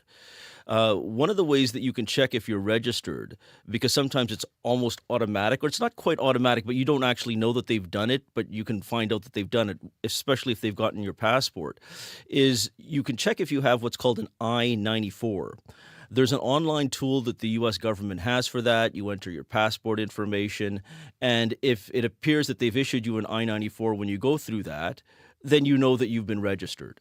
If there is no I-94, so if you enter your information and nothing pops up, then you know that you haven't been. Who's registering you, and do you have to ask for that? Well, so if you're going down for a business purpose, normally the process of making that application will automatically cause you to be registered one way or the other. If you're going down as an international student, normally that process will also cause you to be registered. It's when you're going down as a tourist, or if you're going down as a business visitor, so not someone who's going to be working there necessarily regularly, but maybe a short-term status that doesn't require the full work permit type of thing, then sometimes you can be registered and sometimes you won't be. But this requirement requires you to be fingerprinted as well. So you're going to know if your fingerprints were taken. I mean, it's not the old days when you've got ink on paper. It's the electronic stuff. And so you'll know that if you haven't been fingerprinted, then you've likely haven't been registered. Now, as I mentioned in the introduction, though, the if you're past 30 days, you have to be re-registered. registered. So if someone's thinking to themselves, okay, hang on a minute, we're going down for a couple of months, maybe you have a timeshare, or maybe you are a snowbird, or maybe you have a business travel. What should people know once they're down there? Because you have to register again after 30 days? Well, that's not the way I understand it. But again, the full implementation isn't there yet. What the rule was talking about, at least with respect to if you're already there, are people who are already there and not registered. So there's certainly provisions for that to say, excuse me, if you're not registered when you're there, and now you have to register because you're passing the 30 days, go through the process and do that. Normally what happens is they indicate how long you're going to be staying. And when you do that, then you're locked in for that period of time. So let's say that you've got a 3-year work authorization, then you're registered for the entire 3 years. So one of the things, again, that you can check, because the normal registration, if you had one for a visitor, would be through the I-94 system, is you can just check on your I-94 to see when that expires. And you probably want to, because is it correct you could face civil and criminal penalties? Yeah, and more than that. I mean, so yes, there's criminal penalties that you can that it attracts, but also it's going to likely be recorded as part of your immigration record. And whether that will prevent you from entering the United States on a going forward basis hasn't quite been determined yet. But at the very least, it's going to be there. And then so if you're crossing into the United States, you give them your passport, they put your passport information in, and they see that there's been a violation, there is going to be a discussion. Now, there's not going to be a discussion if they see a violation from 2025 and it's 2065. But, if you had a violation this week and you're trying to cross 2 months from now, they'll be asking you some questions. Canadians, obviously, we've been hearing, are already canceling trips to the United States with, the ongoing uncertainty and also the tariff war, of course. How could this impact Canadians spending money across the border, just if we widen out and look at the overall picture here? Well, as long as you're registered, as long as you comply with the law, there's no restriction on what kind of money that you spend on the border. But the question is are you going to cross? And this is just another thing that people have to consider. And you don't have to look too far back about crossing the border and when it's inconvenient when people didn't do it. Just look at COVID, when there were all of these rules and people just said, I'm just not going to do it. And so yes, this is one rule, and maybe it's not terribly inconvenient in and of itself. It's certainly not, something that's has to be disregarded. But this is another rule on top of another rule on top of another rule. Canadian rules about your Manitoba health, tax rules about how long you stay in the United States before you might have to pay taxes. There's a whole bunch of rules that if you add another rule, it's not going to make it easier for people, and might discourage people to say, hey, you know what, just don't want to do this stuff all the time, and maybe I'll play, live, work, travel somewhere else. If I'm curious whether or not you've heard any rumblings that this is affecting people that are already in the States and and working, and whether or not they're worried. And I also wonder whether you have advice for us about, if you are going to the States, would you think differently about documentation you carry or before you go, just given the uncertainty in the climate right now? Well, I think so. I mean, that's one of the things that you have to always think about when you're traveling to another country. I mean, if you're not a citizen of that country, you have to abide by their rules. If you're specifically thinking about this registration requirement, then ask the Border Services officer, ask Customs and Border Protection when you show up at the airport or when you at pre-clearance or when you show up at the border and say, I'm going to be staying for X amount of time. Do I have to register? Just put it out there. Just put it out there, because there's nothing. And you do that when you show up, or you do that in advance? Well, I think you do that when you show up, because there's not really a way to do that in advance. I mean, you can call them in advance. You can try to talk to them in advance to prepare for it. But generally speaking, just put it out there. You'd ask. Because the best policy is to be honest. Because if you're not honest, then that's always a problem. And, they'll be asking you questions. They have to do that. But you should ask those questions as well. I mean, one of the challenges that the border might have is that if there's a large number of people, do they have the capacity to deal with everyone on a timely basis, especially at pre-clearance at an airport? I mean, people are trying to make flights. There's a whole bunch of people. Mm-hmm. How is this all going to be administered? So that's what I'm more concerned about, not with respect to a rule about registration, but, is it going to be done in a timely fashion? Are people just going to miss it because, U.S. government folks are too overwhelmed and they're inadvertently missed, and then they get into trouble? That's what you don't want to see. Rhys, thank you very much for being in. Always valuable to have you on. Thank you very much. It's Rhys Pactican, an immigration lawyer here in Winnipeg. Time right now, 7:22. You're on CBC.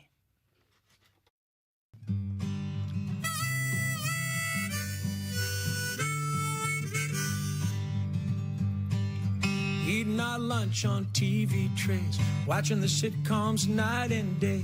Dick Van Dyke, when you're sick in bed, he used to be the best of friends.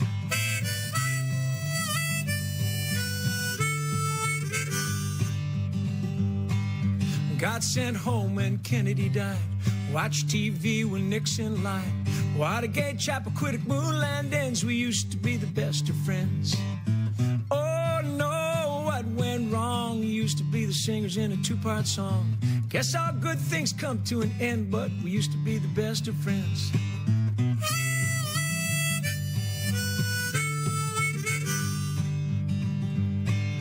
Listen to the boss sing Turnpike Blues. Sent you an anchor for your nightly news.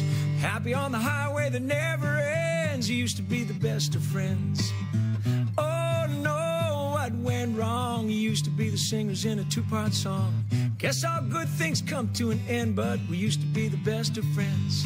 Yeah, we used to be the best of friends.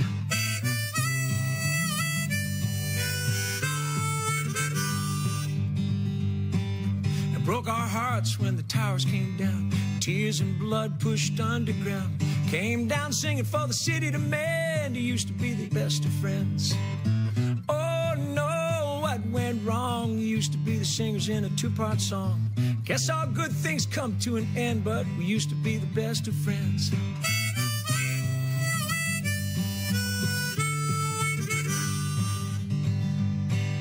Lately there's been a storm on high. Things got bad and God knows why. Give us a call when the fever ends. You used to be the best of friends. Yeah, we used to be the best of friends.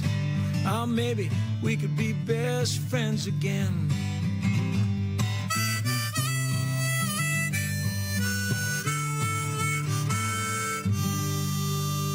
So that tune is from Jim Cuddy. It's new music. And as you know, he's a proud Canadian.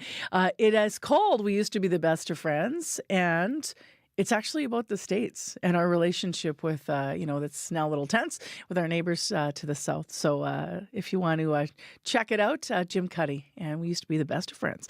7:25 a.m. the time right now on CBC. I'm Marcy Marcusa. Thanks for joining us here on the show. Minus 17 in Winnipeg, clear. Brandon's cloudy, minus 18, and Thompson's mainly clear and minus 27. So those temperatures haven't moved from this morning. Call us if you see any additional problems on your commute. We'll pass them along. 788-3093. Time for morning sports now. Paul McGowan's back again, still filling in for Scott Reguer this morning. Hey there, Paul. Hey, Marcy. So let's start in the NHL. Jets will have some reinforcements for tonight's game against the Rangers. Yeah, after a whirlwind couple of days that saw him get traded twice, Luke Schenn will be suiting up for the Jets for the first time tonight. Head coach Scott Arniel said he wasn't sure where in the lineup Luke Schenn is going to fit. We'll probably get some time on the PK. Now, Schenn is a two-time Stanley Cup champion, a veteran presence on the blue line, also provides good net front defense. But besides what he offers on the ice, Schenn is hoping he can be a galvanizing force off the ice as well. I'm big in getting the guys together on the road and, going out for dinners and that sort of thing, getting to know everyone. And to me, that's just as big of a part as anything on the ice, is getting all the guys together off the ice and not even talking hockey sometimes, just getting together and having some laughs. So I've always thought that's been really important. The closer you get to one another is the more you get tighter on the ice and want to do whatever it takes for the guy next to you in that room. Winnipeg has 3 road trips remaining on the season, so plenty of opportunity for Schenn to pick up the tab. And if you're wondering if the Saskatoon-born Schenn has fully embraced his new provincial home... No, I refuse. No, I'll be wearing bleed green, Rough Rider guy through and through. Sorry, you can't convince me on that one. New York Rangers in town tonight. Puck drop at 7. Gross. Let's go to basketball. The Raptors get some revenge on the Wizards, right? Yeah, even if it's not what fans want, there's still lots of cheering for the team to lose games and improve their odds at drafting first overall. But in a season like this, you often end up with some unintended heroics. And last night, Brampton's A.J. Lawson had the game of his life, put up 32 points. Excuse me, after being signed out of the NBA's G League just a couple of months ago. Those 32 points, the most on either team last night as the Raptors cruised to a victory over Washington. Lawson talked after the game about what it meant to lead his hometown team in scoring. It means everything. I've probably been dreaming about this who knows how long, since I first touched the basketball. I mean, I'm a Toronto kid. grew up in Brampton. Having a performance like this, it just means everything. It's like for the city, for the family, for the country. I mean, it's all glory to God. Couldn't do it without him. Now, Lawson did start the year in the G League, but he played 40 games with the Mavericks last year, including some playoff minutes. So he's not a complete unknown, but it's certainly been fun watching him find his game here with Toronto. Yeah, it's always that hometown pride, right? It's cool and special, as you heard, for the players too, right? Finally, let's have some Canadian skiing news today. This is Nordic Canada, the governing federation for cross-country skiing. They were searching for a new CEO, and they found that person in a former Olympic champion. Look at this, Becky Scott. She's got it! Becky Scott, a bronze medal for Canada. Becky Scott has done it for the Canadians. That clip might sound like it's from 1976, but that is from the 2002 Salt Lake City Olympics. Becky Scott winning a bronze that would later become a gold medal. Now, she won a sprint silver 4 years later, but since 2006, Canada has not reached the podium in cross-country skiing. And so that it will be part of Becky Scott's job, getting Canada back to the podium. And to that end, she says that she wants to take a closer look at para-skiing in this country. That has been a very strong team. The athletes have had a lot of success, and Becky Scott thinks that there is something to learn from that success. She also brought up, in talking about the job, the allegations we've seen of toxicity and abuse in high-performance sport in Canada. She thinks that there's more that can be done on that front. So lots on Becky Scott's plate as she takes over at Nordic Canada. All right. Thanks a lot, Paul. Thanks, Marcy. That's Paul McGowan with our morning sports here on CBC. You're with Information Radio. I'm Marcy Marcusa with our team here at the show. And thank you so much for joining us this morning. We've got news coming up in a moment. And then we're going to take you to an event that happened last night in our community. 7 Manitobans received awards for their work in social justice. So stay tuned. We're going to hear from the youth leaders specifically who were awarded last night. We'll hear more about what their hopes are moving forward. So stay tuned for that. Right now, your CBC Winnipeg News. This is CBC News. Good morning. I'm Heather Wells in Winnipeg. At 7:30, it's still minus 17. It really feels like winter. We've got a clear sky right now, but we're going to see more clouds move in on your day. We warm up to minus 6. The Manitoba Nurses Union wants the province to replace some of its IV pumps. Manufacturer B. Braun recalled those pumps last June, according to Health Canada. The concern is over a valve that may malfunction, impacting delivery of medications. Health Canada has received 259 reports over the past 5 years of issues with the recalled pumps. The vast majority came from Manitoba. The company sent information to hospitals on how to keep using the pumps until new ones are available. Darlene Jackson at the Manitoba Nurses Union says members have still been having issues with the IV pumps. When you have this many problems and this many sort of add-ons to get around those problems, that I think we need to be looking at a pump that is safe, that the staff feel comfortable working with and feel that their patients are getting the best care and are actually getting therapeutic doses, and there's no worry.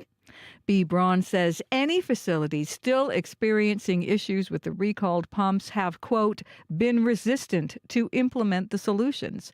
Shared Health says it is working with B. Braun to address issues raised by frontline workers. The Assembly of Manitoba Chief's Grand Chief says the quick success of the Prairie Green landfill search shows what governments can do when they work with Indigenous people.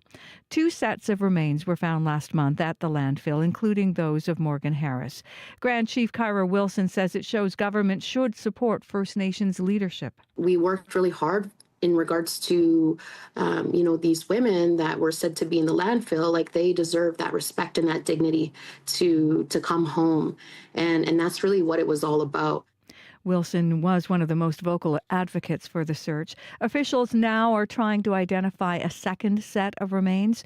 Police believe the body of Mercedes Myron was also dumped at that landfill. As next month's Progressive Conservative Party of Manitoba leadership race nears, Almost 11,000 people have taken out memberships. Party officials say that is up from 2,200 members it had when the race was launched last summer. But the party didn't release a breakdown of how many memberships were sold by each of the two candidates, and neither did the candidates' teams. In a prepared statement, Abi Khan, a member of the legislature and former cabinet minister, says he received deep and broad support from across Winnipeg and rural Manitoba. Spokesman for Wally Dowdrich, a Churchill hotelier, says the Dowdrich campaign has sold about the same as the Khan campaign. Members will vote primarily by mail-in ballot.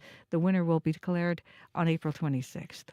Mark Carney will be sworn in as Prime Minister within days, and Canadian pollsters are already trying to figure out how the Liberal leader might perform in the next election. Eric Grenier is the man behind the CBC poll tracker. We have seen a big drop in support for the New Democrats, but we've also seen a drop in support for the Conservatives. So Mark Carney has been able to, I think, pull a little bit of support from both left and right.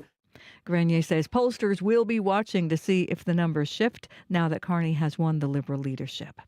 The former president of the Philippines, Rodrigo Duterte, has been arrested by police at Manila's international airport. What is the law and what is the crime that I committed? The video was posted online by his daughter. It shows Duterte at the airport questioning his arrest. The office of the current president, Ferdinand Marcos, says Duterte was arrested on the order of the International Criminal Court. He's wanted in connection with a case of crimes against humanity. You can hear the latest national and international news coming up on World Report at 8. The Archdiocese of St. Boniface in the Roman Catholic Church is being sued by a man who says he was sexually assaulted by a former priest. The lawsuit says the sexual assaults happened at the church in Somerset, Manitoba in the 1970s. The plaintiff alleges the assault started when he was around 13 and continued until he was 21. The lawsuit says the priest, René Touchette, who has since died, was convicted in 1993 of sexual assault against the plaintiff and other victims from Somerset. In his lawsuit, the plaintiff claims he suffered effects like post-traumatic stress, humiliation, and negative impacts on family and social relationships. He is seeking an unspecified amount of damages. The allegations have not been tested in court, and the church has not yet filed a statement of defense. 5 years ago today, the World Health Organization declared a pandemic of the novel coronavirus, setting off a series of policies that transformed Canadian lives for years. Canadian governments moved to shut down schools and offices, limit travel, and ban social gatherings, while offering unprecedented financial lifelines to help people and businesses weather the crisis. The coronavirus has claimed the lives of more than 7 million people worldwide since 2020, including tens of thousands in Canada. The WHO lifted the global emergency in May of 2023. You can find more news updated throughout the day at cbc.ca/Manitoba. And our first cases, I think, were the 12th, right? Here in Winnipeg? Right, the day after the declaration. Yeah, so 5 years ago tomorrow. Wow. Like, in some ways, it feels like forever ago. In other ways, it feels like it just happened, you know? Yeah. Yeah. And sometimes it just seems so unreal. Like, did that really happen? Did we really, stay in our houses? Stand socially distanced from other people, and stores were all closed. You could only buy certain things. Yeah. So thank you, Heather. You're welcome. So I'm wondering if you're thinking like Heather and I, just sort of going back in our minds, if you want to weigh in, 5 years ago, how was your life impacted? Still, you're thinking 5 years later. So maybe it's the health of yourself or a loved one. Maybe your habits changed in some way. Maybe your business was affected.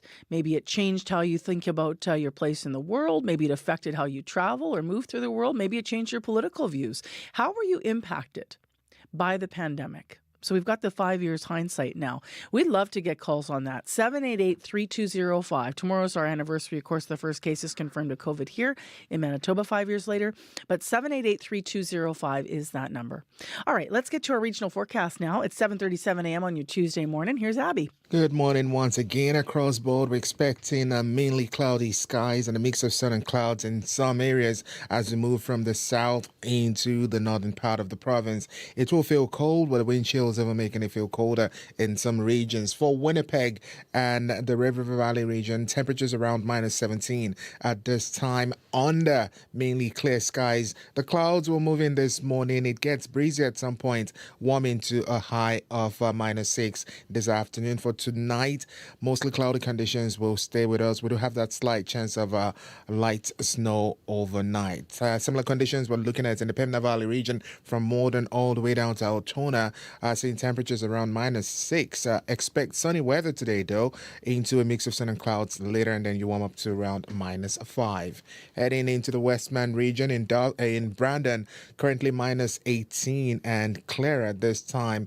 The day will start mainly cloudy with light snow beginning sometime in the afternoon. Highs will be reaching around -5. In Dauphin, -17 and cloudy at this time. For the Parkland region, expect mainly cloudy conditions with a chance of flurries in the forecast. It will get breezy at times. Highs near -6.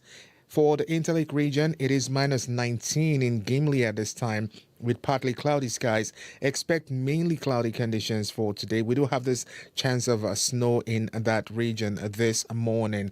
The high will reach around -7. With the wind chill, it feels like -25. For the Power and Flin Flons and surrounding area, we're looking at temperatures around -31, -32. Clear conditions you're seeing. The sun will make its appearance later. You warm up to around -12, but the wind chill feels colder this morning.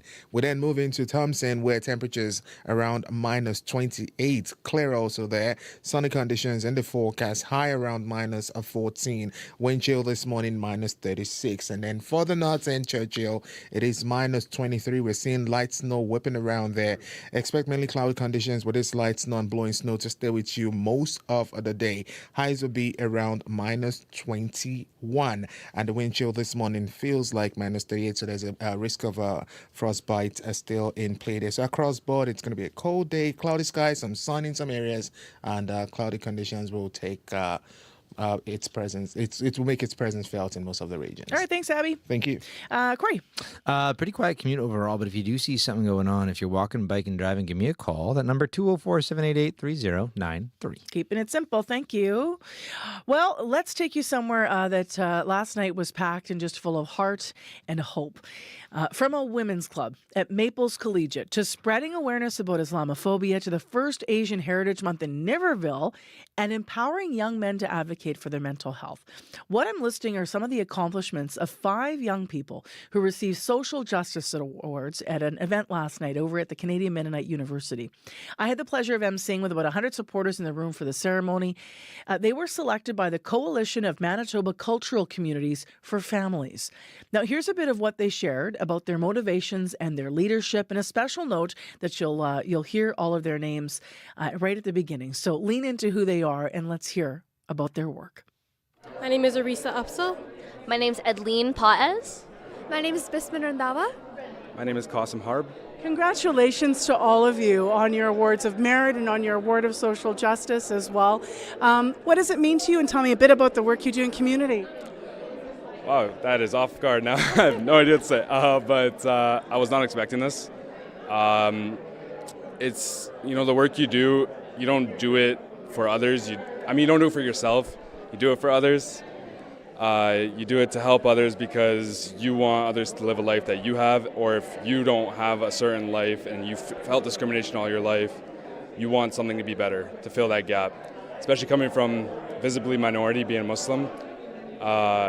Wasn't always the easiest for my family growing up, so it's giving back. Some of the work I do a lot of Muslim community work, but I also started doing a lot of Aboriginal community work as well because that's important as well. And it's something that is important because I was born here, and yeah, that's a little bit. Congratulations. But yeah, thank you. And how about for yourself? Tell us a little bit about the work you do and what this means to you.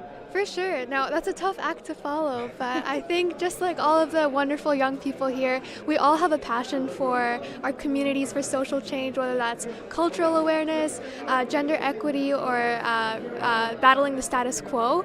I think for me, a lot of that stems from seeing an underrepresentation of women in different career paths and taking that passion and amplifying it into an intersectional lens with women of color and youth of color and amplifying their voices in a multitude of ways. So I do a lot of work with folk around drama as an ambassador general, and I also have a female empowerment club at my school, Maples for Women. So I do a lot of work in that regard, but I think overall just empowering youth and showing them that they're not only just the leaders of today, but they're the leaders of tomorrow and every day after that. Amazing. What does the award mean to you? I guess I have a very different experience than a lot of people because I'm from a rural community, actually. And when my parents... Which one? Niverville, Manitoba. Okay, gotta shout it out, yeah. Niverville, Manitoba, not too rural, but rural enough. When my parents immigrated, there was a 0% Asian people on the census. And that was only about 20 years ago, 15 years ago. And so this award to me means recognizing that social justice takes many forms, especially in these communities that have never had exposure to these things before. It's about building momentum. It's about creating legacy. It's about creating work. The person who nominated me today is here, Naomi Sarmiento, and she's taking over Asian Heritage Month when I leave for university, and that's just so beautiful to me, creating that community where historically there's been nothing. So social justice to me and this award to me means recognizing that the people that start things and the people that continue them are just as important as the people anywhere else in the world. Amazing, amazing. Yourself? I don't know if I can top the words by the amazing people before me, but I would just like to say that social justice takes many, many forms. And at the end of the day, it's believing in that delayed gratification, because when we put in the work continuously, small, consistent actions every single day, we're not going to get a big result. But over time, it creates a snowball effect, and the good work will come around. You've done a lot of things as well, so people always want to be humble, but shout out some of the work you've been doing. I've been working really closely with Mental Health Advocacy Project 11, the NHL Jets nonprofit, as well as we started a new mental wellness club at the University of Manitoba, focusing on destigmatizing mental health conversations with the viewpoint of men. Now, how old are you? I'm 18. 18. Let's go down the line. Where do we start? How old are you? You're in the older category, I think. 24. 24. Yourself? I'm 17. And yourself? I'm 17. Amazing. And now to our Youth Social Justice Award champion this year. We've been here talking to the Merit Award winners. Arisa, tell us a little bit about the work that you do. Well, everyone kind of took all the good answers. So I am involved with my school a lot. I am part of the BIPOC Club, and I recently just got elected as a meeting leader. So I host and I spearhead a lot of the events that we do for Black History Month, for Asian Heritage Month. We do Culture Week as a yearly thing. I am one of the spearheaders for those events.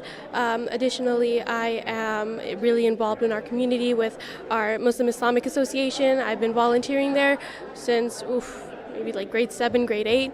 I am also part of CanU. I volunteer with CanU. I actually had the opportunity to work with CanU last summer as a digital marketing specialist, and I actually had the opportunity to learn about what the amazing work CanU does, which has really inspired me to continue being the leader for not only the young people but also for myself. And this award to me means it's a motivation to keep going, and seeing all the injustice in our world, especially in today's day and age, it creates a really negative perception around you. And I think it's really important that we stand up to that, and we want to create change. So I think this Justice Award, it gives me motivation to keep going and keep striving to help make change in the world, because it's really important that we do that, because if we're not going to do it, who is? We're the youth, and we're the spearheaders for the future. So I think that's... And how old are you? I'm 16. Amazing, amazing. Huge congratulations to all of you tonight. On behalf of all Manitobans, thank you so much for all of your leadership. Thank you. Youth Social Justice Award champions handed out awards last night. Arisa Minal Afsal, Youth Honorees of Merit, Meg Moda, Edlin Paez, Bisman Rohana, and Kasim Harb, recognized for their work at an event at CMU put on by the Coalition of Manitoba Cultural Communities for Families. Now, by the way, they had 2 lifetime awards for social justice in Manitoba given to Louise Simbandumwe last night and Clayton Sandy. And there was this beautiful roundtable discussion with both generations sharing what they've learned with each other about fighting for social justice in Manitoba. Congratulations to everybody who was there. Really powerful event, and just nice to be at an event full of hope, especially in these troubled times, right? It is 13 minutes to 8 o'clock. Corey's popped in with a traffic issue here. Just got a call from Daniel on the commuter line. So the southbound east perimeter, right on the bridge that takes you over Highway 1, there's been a multi-vehicle collision. There are emergency vehicles on scene. He said he couldn't see which lane exactly was blocked, but said that it is very backed up. Traffic is crawling on the southbound east perimeter. So heads up there. If you have any updates for me on that or anything else you're seeing out there, give me a call on the CBC commuter line, 204-788-3093. The United States has been ripped off. The stories that matter. Canada will be responding as they happen. We must put Canada first. At home and around the world. We don't need the products that they have. And what they mean to you. For news you can trust. We're coming to you live. Stay with CBC News. Well, up next on CBC, some families in Manitoba say that they've been told by their schools to keep their kids home for partial days. Inclusion Canada surveyed parents of children with learning disabilities who they say feel like they're being, quote, pushed out from school. They surveyed 164 parents. It did include families from here in Manitoba. Now, though this was a small sample size, Inclusion Canada says they've been hearing about this issue from across the country, and they have concerns about what they discovered in this survey. In case you missed our interview about this, here's just a bit of Krista Carr, who's the CEO of Inclusion Canada. Very often families are told, well, we don't have the resources. We don't have the resources. Yet no one's ever really talked about what would that look like? What resources would it take? What would be needed to provide the support? And when students are excluded, what we're saying to the other students that are there still at the school is that there are two classes of kids. There are some who don't belong and there are some who do. And that has ramifications for a whole generation of children, adults, and a society down the road. Winnipeg School Division, the city's largest. The superintendent for that division, Matt Henderson, spoke with CBC. He said schools have been instructed to aim for full-day schooling based on parents' feedback, though some kids who have significant needs do have a shortened schedule based on discussions with the family. CBC reached out to all the school divisions in Winnipeg about this, though, and some told us that this was a practice used for short-term periods in their divisions, and they said only with a plan in place to integrate the student back into full-day attendance. Education Minister Tracy Schmidt is with us on CBC. Hello to you. Good morning, Marcy. So what is your overall reaction, I guess, to this happening in Manitoba schools where it is? Yeah, thank you. I guess my overall reaction would be what is our guiding principle of our department and of our government, which is that every child matters. Every child deserves to be in school for a full day. And we know, and we know that parents and caregivers know that being in school with their teachers, their peers, receiving that instruction is really the optimal way for kids and their learning. So let's talk about where this isn't happening and why, because the survey by Inclusion Canada indicated that, profound behavioral needs, but not always behavioral needs are the reasons this might be happening. But it goes to, they say, a lack of educational assistance contributing to the problem.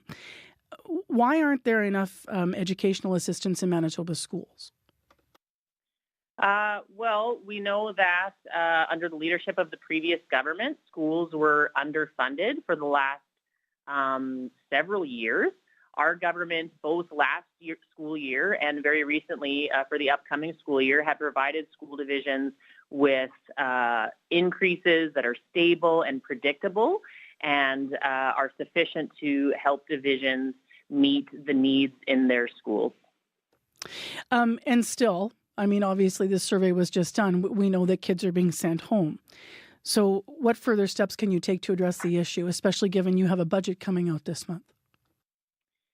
Yeah, well, our department has been working with school divisions and has in fact given school divisions specific direction to reduce the use of exclusionary practices such as suspensions and such as shortened days. We will continue to work with school divisions and we'll continue to monitor the data of where and when this is happening. With, again, the goal is always to get kids into schools for full days. That is always our expectation, and that is always the plan for school divisions. It's interesting though, because it's fine to have a directive to reduce sending kids home, and but on the other hand, if you keep kids there, you can have other challenges if you don't have those additional supports that we're talking about, right? So we got a call from someone identifying themselves as a teacher. They said they have several kids in their class who need one-on-one support. They don't have it. And they at times feel like their own safety. These are obviously behavioral issues that include violence. They say their safety, the safety of other kids is at risk because, kids are acting out violently, but they don't have the supports that they need. So frankly, teachers can end up feeling horrible that they can't do more. And then you don't want to exclude the child and make the child feel like they can't be in the class. But if there's no supports, what other options do you leave schools with if your directive is to, not expel them? Yeah, there's certainly a need to balance all of those factors, all of those things that you were talking about safety of staff in schools, safety of other students, and the inclusion of as many students as possible. Again, we believe that we are providing school divisions with the funding that they need to hire the resources that they need, and we're going to continue to support and work with school divisions to ensure that every child in Manitoba can be in a school for a full day wherever and whenever possible. So you feel that the funding level as it is right now is adequate to have the correct number of educational assistants, for example, in schools that would prevent this practice from being need to happen? Marcy, we're playing catch up. Schools have been underfunded operationally for years. We are doing our best to work with school divisions to play catch up. We know that there's more work to do. Please don't get me wrong. We know that there's more work to do, and our government is listening. We hear Manitobans, we hear these parents, and we're going to do everything that we can to support them and these students to make sure that they have the best educational experiences and outcomes as possible. What would your message, Minister, be to maybe superintendents and schools listening this morning about what to you is the adequate number of educational assistants, that they could reasonably come to you as a province and say, look, we have this challenge. We are sending students home for these reasons. How many EAs per school? Like, how do you want to see that? If you're playing catch up, what does that look like? Yeah, that's a difficult question for myself as minister or for the department to answer, because we know that every community and every division and every school is going to have different needs. So there's not sort of a one size fits all of this many number of EAs per school is how many we need. But we know that the need is great. Please don't get me wrong, especially we know that here in Manitoba and students across the country are still playing catch up with the effects of the pandemic. And so we're here to support school divisions as best we can. It's tough to give you an exact number, but we're very proud of the work we've done in this government. In this first year, we've added more than 630 new positions. That includes teachers, that includes educational assistants. We know that we know that students need more one-on-one time with those educational professionals in their lives. And we're doing our best to provide those resources to schools. Well, I appreciate that. I can't help going back to sort of the moment where, I think a lot of people leaned in and might have been surprised even that this would even happen, that a child will be sent home. And maybe not due to violence or behavior, just because they don't have the learning support that is available to school, that they will be sent home to say, we can't support you a full day.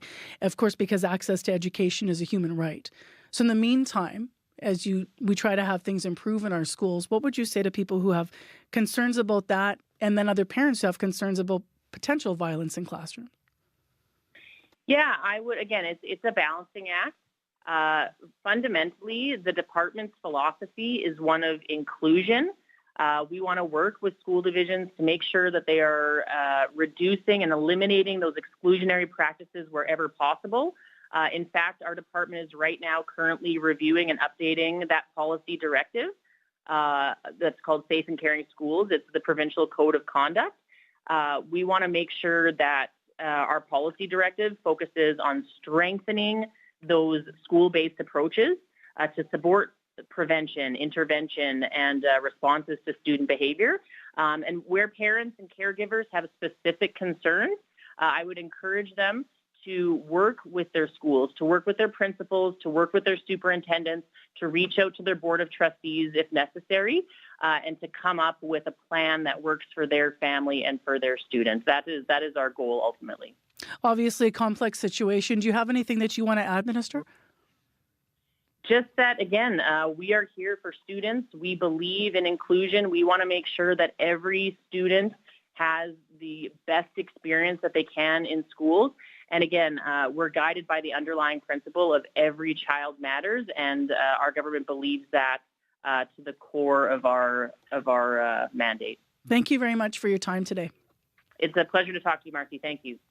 Tracy Schmidt is the Minister of Education. That conversation was yesterday, post-show. We will continue to follow the story and dig into the issue this week. If you're a parent or an educator and you want to weigh in to the conversation or add something or question something, please give us a call, 788-3205. Now, we have been getting a lot of calls on the commuter line, so I'm just going to run through this before we turn to headlines. Chris and Ted called to tell us about it being very slow on southbound Pembina right now. So Ted was at Pembina and Stafford, down to one lane. Police were just arriving on scene to deal with something. Neither caller was exactly sure specifically what was going on, but both said very backed up. And we also have what we understand as a multi-vehicle collision on the southbound east perimeter.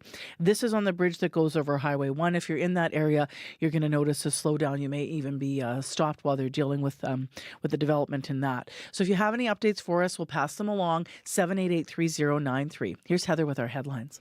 The Assembly of Manitoba Chief's Grand Chief says the quick success of the Prairie Green landfill search shows what governments can do when they work with Indigenous people. 2 sets of remains were found last month at the landfill, including those of Morgan Harris.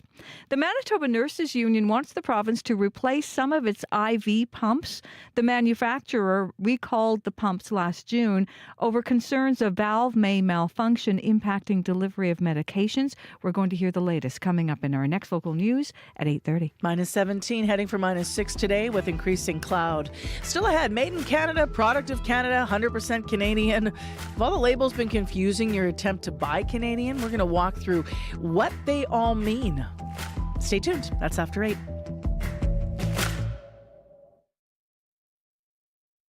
Today on Q with Tom Power. Some of the biggest music in the world right now, getting billions of streams, is coming from Canada, specifically Punjabi Canadian music. The guy behind a lot of it is Icky, and Icky will be here to tell you how he came up with the sound and why he thinks it's having a moment now. I would say Punjabi Canadian music is a big export in Canadian music right now. That's coming up on Q, followed by Commotion with Elamine Abdel Mahmoud on CBC Radio 1, the CBC Listen app, and everywhere you get your podcasts.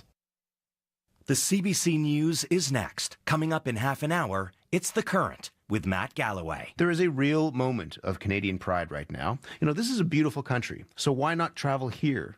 We are putting together a great Canadian travel bucket list. We need your suggestions. We'll talk about where to travel in Canada coming up on The Current.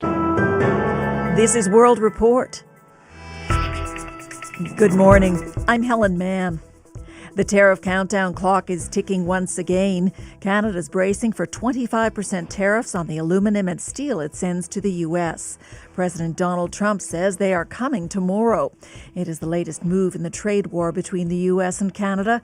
CBC's Sarah Levitt joins me from Washington. Sarah, what are we expecting? Well, there's a bit of deja vu to all of this because in the president's first term, we saw a temporary 25% tariff on steel, 10% on aluminum. Now, though, if things go as planned, it'll be 25% for both, and they're expected to go into effect as of midnight.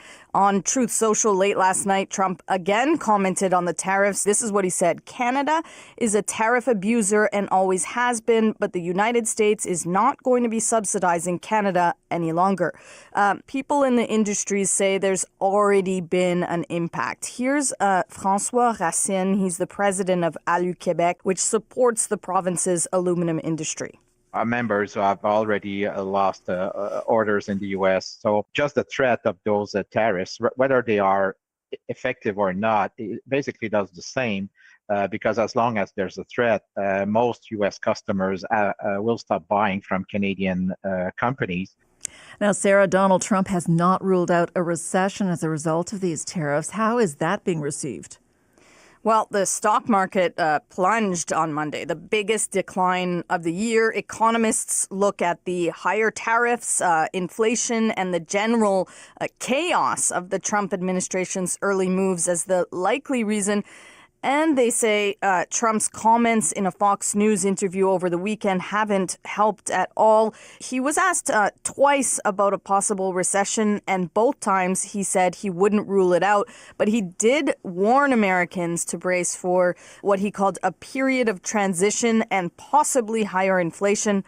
All this with the back and forth on tariffs has some economists calling the uncertain financial times ahead a Trump session.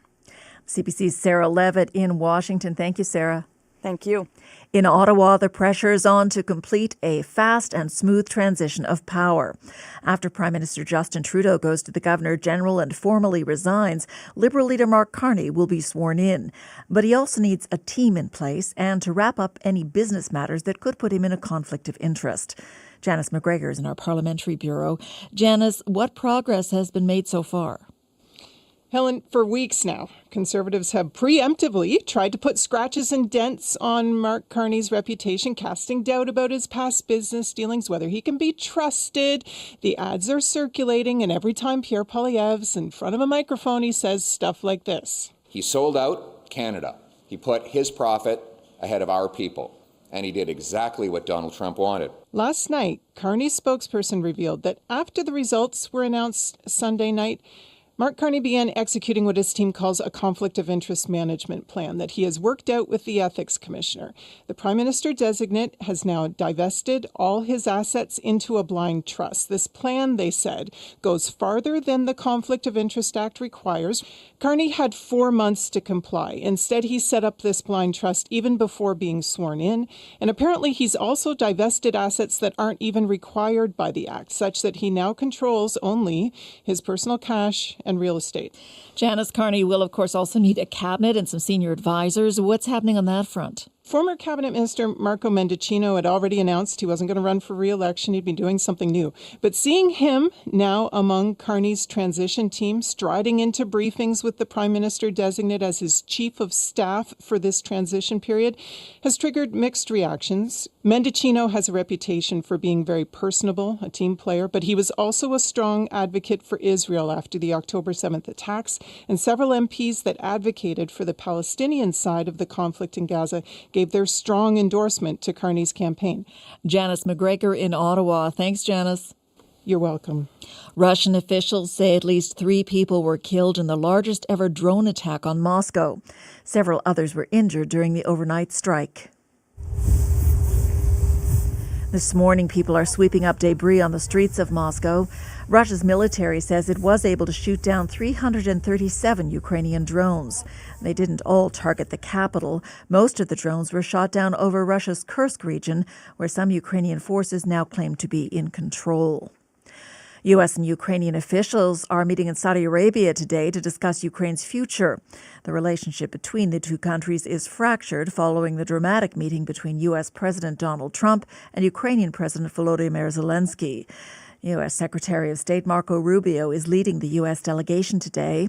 Also at the table, the head of Ukraine's presidential office. Andrei Yermak says Ukraine needs security guarantees from the United States. Yes, of course, security guarantees. It's very important because we want that never this aggression never repeated in the future again. Ukraine's President Zelensky will not be attending today's meeting.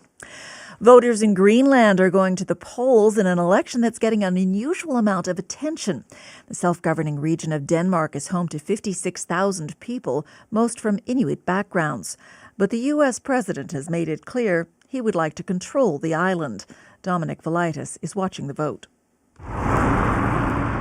Greenlanders heading to the polls today know the world is watching, with this election described as the island's most consequential ever. I think this is one of the most important elections we've ever had, or that we'll vote in. Donald Trump is a character right now that I think the fewest people in the world want to be involved with them. Greenland is an autonomous territory in the Kingdom of Denmark. Elections there are usually only of local interest, but this one is very different. Great job. We need Greenland for national security and even international security, and we're working with everybody involved to try and get it. US President Donald Trump's renewed interest in acquiring the mineral-rich and strategically important island has amplified the discussion around Greenland's desire for greater autonomy from Denmark. But despite Trump's pledge to make Greenlanders rich by becoming part of the United States, they have little interest in doing so. Indeed, a recent poll found 85% of people were opposed to the idea, while nearly half viewed the US president's interest in their island as a threat. Dominic Velitis for CBC News, Riga, Latvia.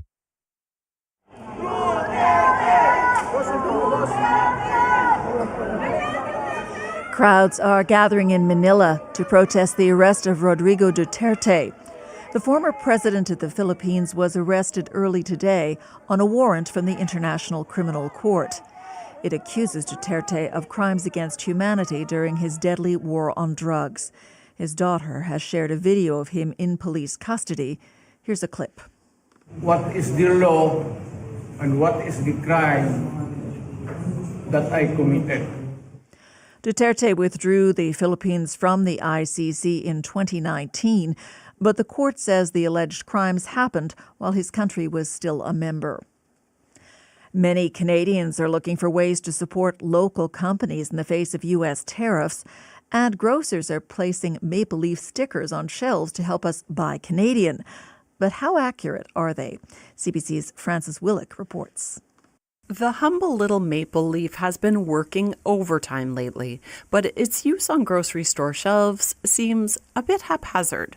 Tim Hortons Coffee has a Canadian indicator at Superstore, but not at Sobeys, and some truly local products are missing the maple leaf sticker altogether. Anna Hutchinson owns Hutchinson Acres, a maple farm in the Annapolis Valley. She's noticed sometimes her products have a maple leaf on the shelf at Sobeys, and sometimes they don't. She says store staff are probably just too busy to label everything properly.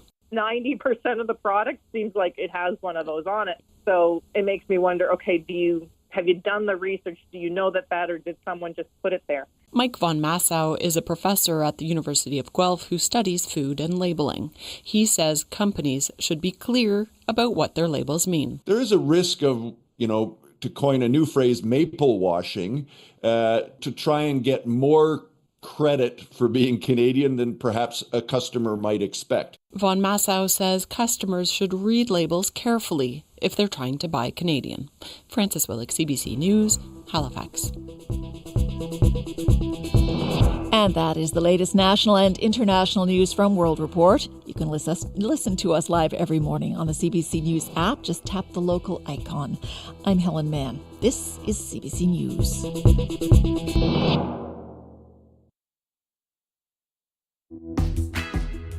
But how do you read those labels properly? Well, I have good news because this half hour we have a full interview that's all about that. This is Information Radio on CBC. I'm Marcy Marcusa. We're live in downtown Winnipeg, broadcasting all across Manitoba on 89.3 FM, 990 AM, on the app, and also streaming on YouTube. You might be watching this morning. So what do the labels actually mean? It's fine to look at them, but can you explain what Made in Canada means versus Product of Canada versus 100% Canadian versus just seeing that little flag that some stores, as we've been hearing and you've probably been seeing, are putting up on the shelves? So if that's been confusing you, we're going to have a deeper look at what qualifies as Canadian with Evelyn Sue. She's the Executive Director federally of the Food Safety and Consumer Protection Directorate. And they've got some tools online that are going to help us all do some better shopping if we want to buy Canadian. So stay tuned. That's all coming up this half hour on Information Radio. Also, we have a couple of things that are serious and developing in traffic, and so Corey's going to be in just momentarily with updates. Right now, though, let's turn to Heather Wells for our local news. Good morning. Well, the Manitoba Nurses Union wants the province to replace some of its IV pumps. The manufacturer, B. Braun, recalled the pumps last June over concerns about valves that may malfunction, impacting delivery of medications. Health Canada has received 259 reports over the past 5 years of issues with the recalled pumps. The vast majority come from Manitoba. As next month's Progressive Conservative Party of Manitoba leadership race nears, almost 11,000 people have taken out memberships. Party officials say that is up from 2,200 members when the race was launched last summer. But the party did not release a breakdown of how many memberships were sold by each of the two candidates, and nor did the candidates' teams. I'll be back with more Manitoba news at 8:30.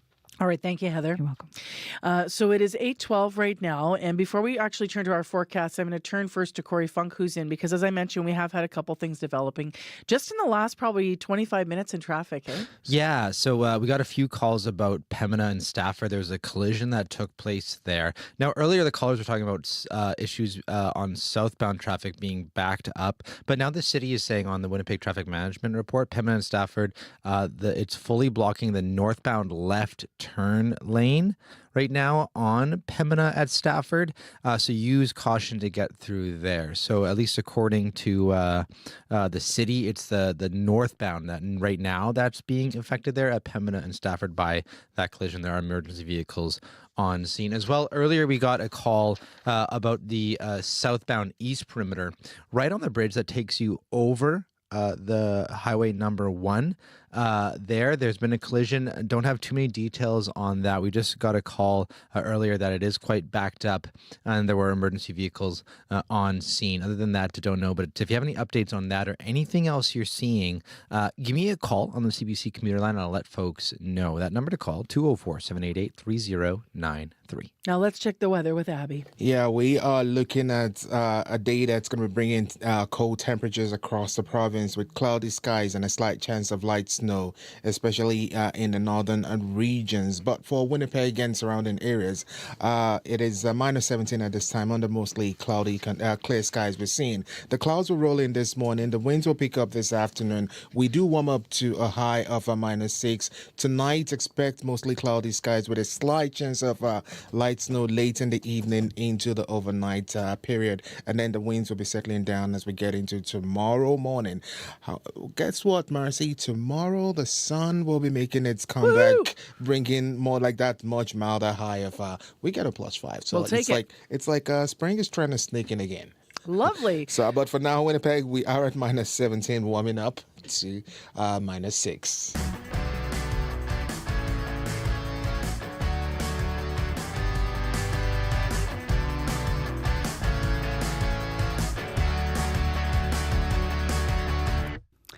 Well, next on CBC, if you've been adjusting your grocery store shopping to try and buy Canadian products because of the U.S.-Canada trade war, you may have learned that it isn't always that simple. Here's an exchange between the CBC's Matt Humphrey and Winnipegger Rob Nutting.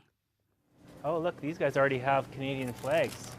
Have you noticed that a lot of products all of a sudden have Canadian flags on them? That's perfect. Made with Canadian wheat. There you go. So now we know. But is it made in Canada? Yes, it is. Made in Canada from domestic and imported ingredients. There you go. And imported ingredients, though. Mm-hmm. So that's a bit of a sticky wicket. If some of the ingredients in this pasta are not produced in Canada, is that breaking the rule of buying 100% Canadian products? Even though it is clearly made in Canada. Well, how much time does everyone have to figure all these things out, really? Well, that's the cost of being patriotic at the grocery store. So that's a conversation captured, I imagine, maybe you've had in the shopping aisle. What do we need to know if we want to fill up our grocery bags with products from our country? Well, Evelyn Sue is here to help us through some of the questions. She's the Executive Director of the Food Safety and Consumer Protection Directorate. That's the body that's in charge of much of the policy and regulation around our food. Good morning to you. Good morning. Very lovely to be here. I'm grateful you're here, Evelyn. So why don't we just start with the comment we just heard. When you see that little Canadian flag that a lot of, it's being added to the shelves, does that actually mean anything? And who's actually making the decision to put that little flag up?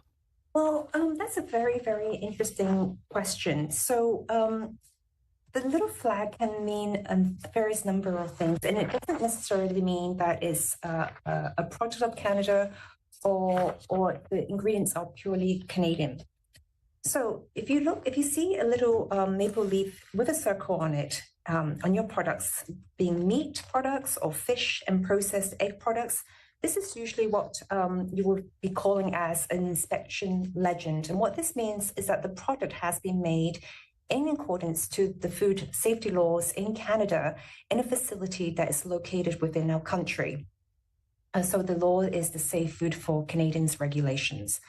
So the logo itself does not necessarily mean that the food is containing meat, eggs, or fish from animals that are raised, slaughtered, or processed in Canada. Sometimes you also see a Canadian logo on, for example, organic food. And that means that it meets the Canadian standards for organics. And probably more often so, if you look at, for example, apples and other fruits and vegetables, you will see labeling such as Canada Fancy or Canada A. And what that means is that they actually meet a special food grade in Canada, and they basically provide you information with on the quality requirements that you should expect. For example, the flavor, color, or size of the product. So if I want to buy something that is actually made with Canadian ingredients or effectively made by Canadians here, what kind of language might I be looking for on my packaging? Yes, that's very good question. I would say the product of Canada or made in Canada labeling are the two pieces that you would like to look for when you're buying a product. So Product Canada is actually quite simple. What this really means is that the processing and labor are Canadian and a significant amount of the ingredients are Canadian. There's no official logo for Products of Canada, so you really want to look for the words Product of Canada on food labels. For Made in Canada, this is a little bit different because what it refers to is that the last substantial transformation of the product occurred in Canada. So to give you a sense of what this really means, I want you to think about a pizza. So all these ingredients to make a pizza, whether it's like the cheese or the flour, the dough, the sauce, the spices, they are being used, they can be imported and being used to make into a pizza here at home in Canada. So that is what we call substantial transformation, having those ingredients to produce the pizza at the final end. And when you see a Made in Canada claim, it's very important to look for the qualifying statement because this will tell you if all the ingredients are imported or if it's a combination of both imported and Canadian ingredients. For example, you may see Made in Canada with imported and domestic ingredients on the label. Because I'm glad you explained that because I was going to ask about made in Canada, product of Canada, packaged in Canada. Kraft is a big example as well because Kraft is owned by a U.S. company, but it does employ workers in Montreal. They do use, I believe, it's 70% Canadian ingredients across the market, but not 100%. So people are trying to figure out where the dollars are going. Do you think there's a need now maybe to have things be, I don't know, more stringently regulated so consumers can trust that they're buying Canadian? I'm going back to those little flags on the shelf because a lot of people go and they presume that those flags mean, okay, this is the one I'm going to take. But if you don't understand the nuance of what we're talking about, or do you regulate who can put those flags on the shelf already, Evelyn? So I think we have to know that the labeling is actually voluntary labeling. And it really helps, it's really the decision of the business owners to determine whether or not they want to put the little labels on the food. So it's really a grocery store decision. A bag of Ruffle chips has a Made in Canada stamp, and I understand that to get that, is it right that it has to be at least 51% goods or labor that are, the labor's done in Canada over 50% or the goods? Is that what gets you that stamp? So I think that refers more to other products. We don't, our guidance really just has to make sure what you have on the label is truthful and not misleading. So to really be able to explain what it contains, whether it's ingredients of imported ingredients and domestic. And actually, if you wanted to, for the claims, you can actually specify, for instance, if something is 100% Canadian wheat, to really differentiate what part of those are domestic ingredients versus imported. How do you navigate this on your own grocery trips? Oh, this is a really, really great question. I've always supported Canadian, and I always try my best to find products that are labeled as product of Canada or made in Canada. It's really, really important that we support our businesses and our local producers. So this is a priority for me. The CBA website, actually, they really recognize that this is a very important topic for Canadians. And we recently posted a quick reference guide with visuals on our website. So if consumers like yourself and want to quickly check and see what these products label mean, I would suggest that they download this on the phone. It's very easy. Access the site on the phone, and they can verify what do we mean by a product of Canada, and to really inform them on the purchasing decisions. Super valuable information, Evelyn. Thank you very much for your time today. No worries. Elbows up. I love that reference, right? We're all quoting Mike Myers now. I spoke with Evelyn Sue yesterday. She's executive director of the Food Safety and Consumer Protection Directorate. Now, to find the website that she mentioned to identify Canadian food products, the simplest way that we found is to Google how to identify Canadian food products. That's going to direct you to the Inspection Canada website, which is inspection.canada.ca. This is Michael Bublé, host of the Junos, Canada's biggest night in music. And trust me, this lineup is going to be everything.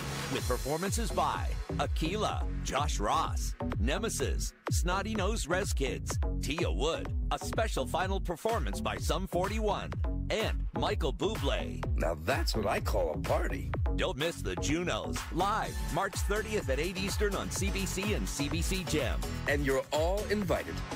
So in a lead up to the Junos on the 30th, to the awards, the Juno Sessions are happening. So this is a series where emerging musicians cover songs by artists who have previously won Juno Awards, the coveted award specifically for Songwriter of the Year.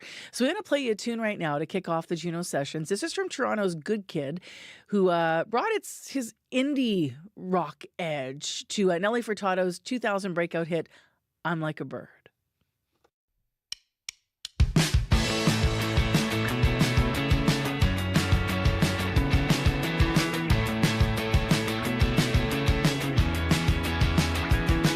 You're beautiful, and that's for sure. You'll never, ever fade. You're lovely, but it's not for sure. And I won't ever change. No, my love is real. No, my love is true. Oh, I'm like a bird, I only fly away. I don't know where my soul is. I don't know where my home is. And baby, all I need for you to know is I'll only fly away. I don't know where my soul is.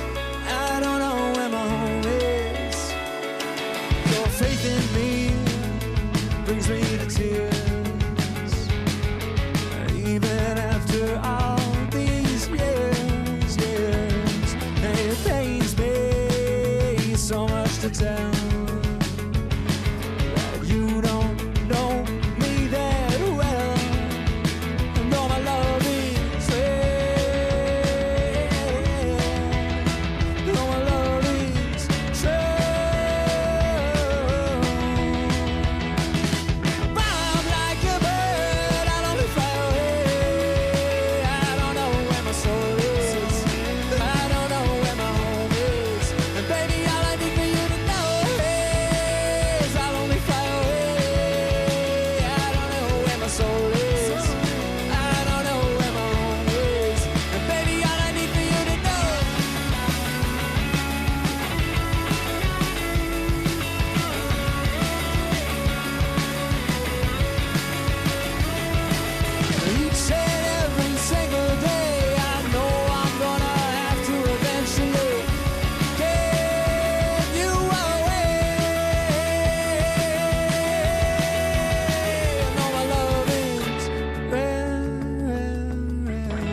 sing along, right? You know the words. You're trying to match the new version.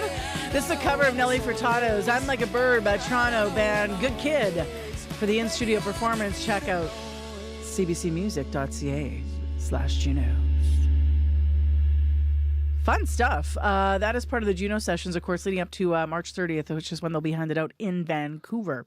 We were rocking along in the studio. I kind of dug that. I felt like I was in my, to be right back, 2007, I'm in my parents' silver Ford Taurus driving to Spring Hill to go snowboarding. I feel like that's like my vibe. I'm like grade 11. That'd be a good tune to go kind of angsty, but kind of upbeat. Little like, how do I feel? I don't know. That's I'm Corey grade 11. Funk. He's going to hand out some winners right away, announce some winners. Except you also hear laughing in the background Marjorie Dalhouse. And why don't we go to March first? Because Marjorie is here with, well, I think more serious things. But you're calling today on Radio Noon is about what? We're talking about now that the Liberals have selected a new leader, what's next? Kelly Saunders, poli-sci professor from Brandon University, will join us because a lot of people have questions. What happens next? We're talking about a spring election, the role here of Mark Carney within the party as Prime Minister designate.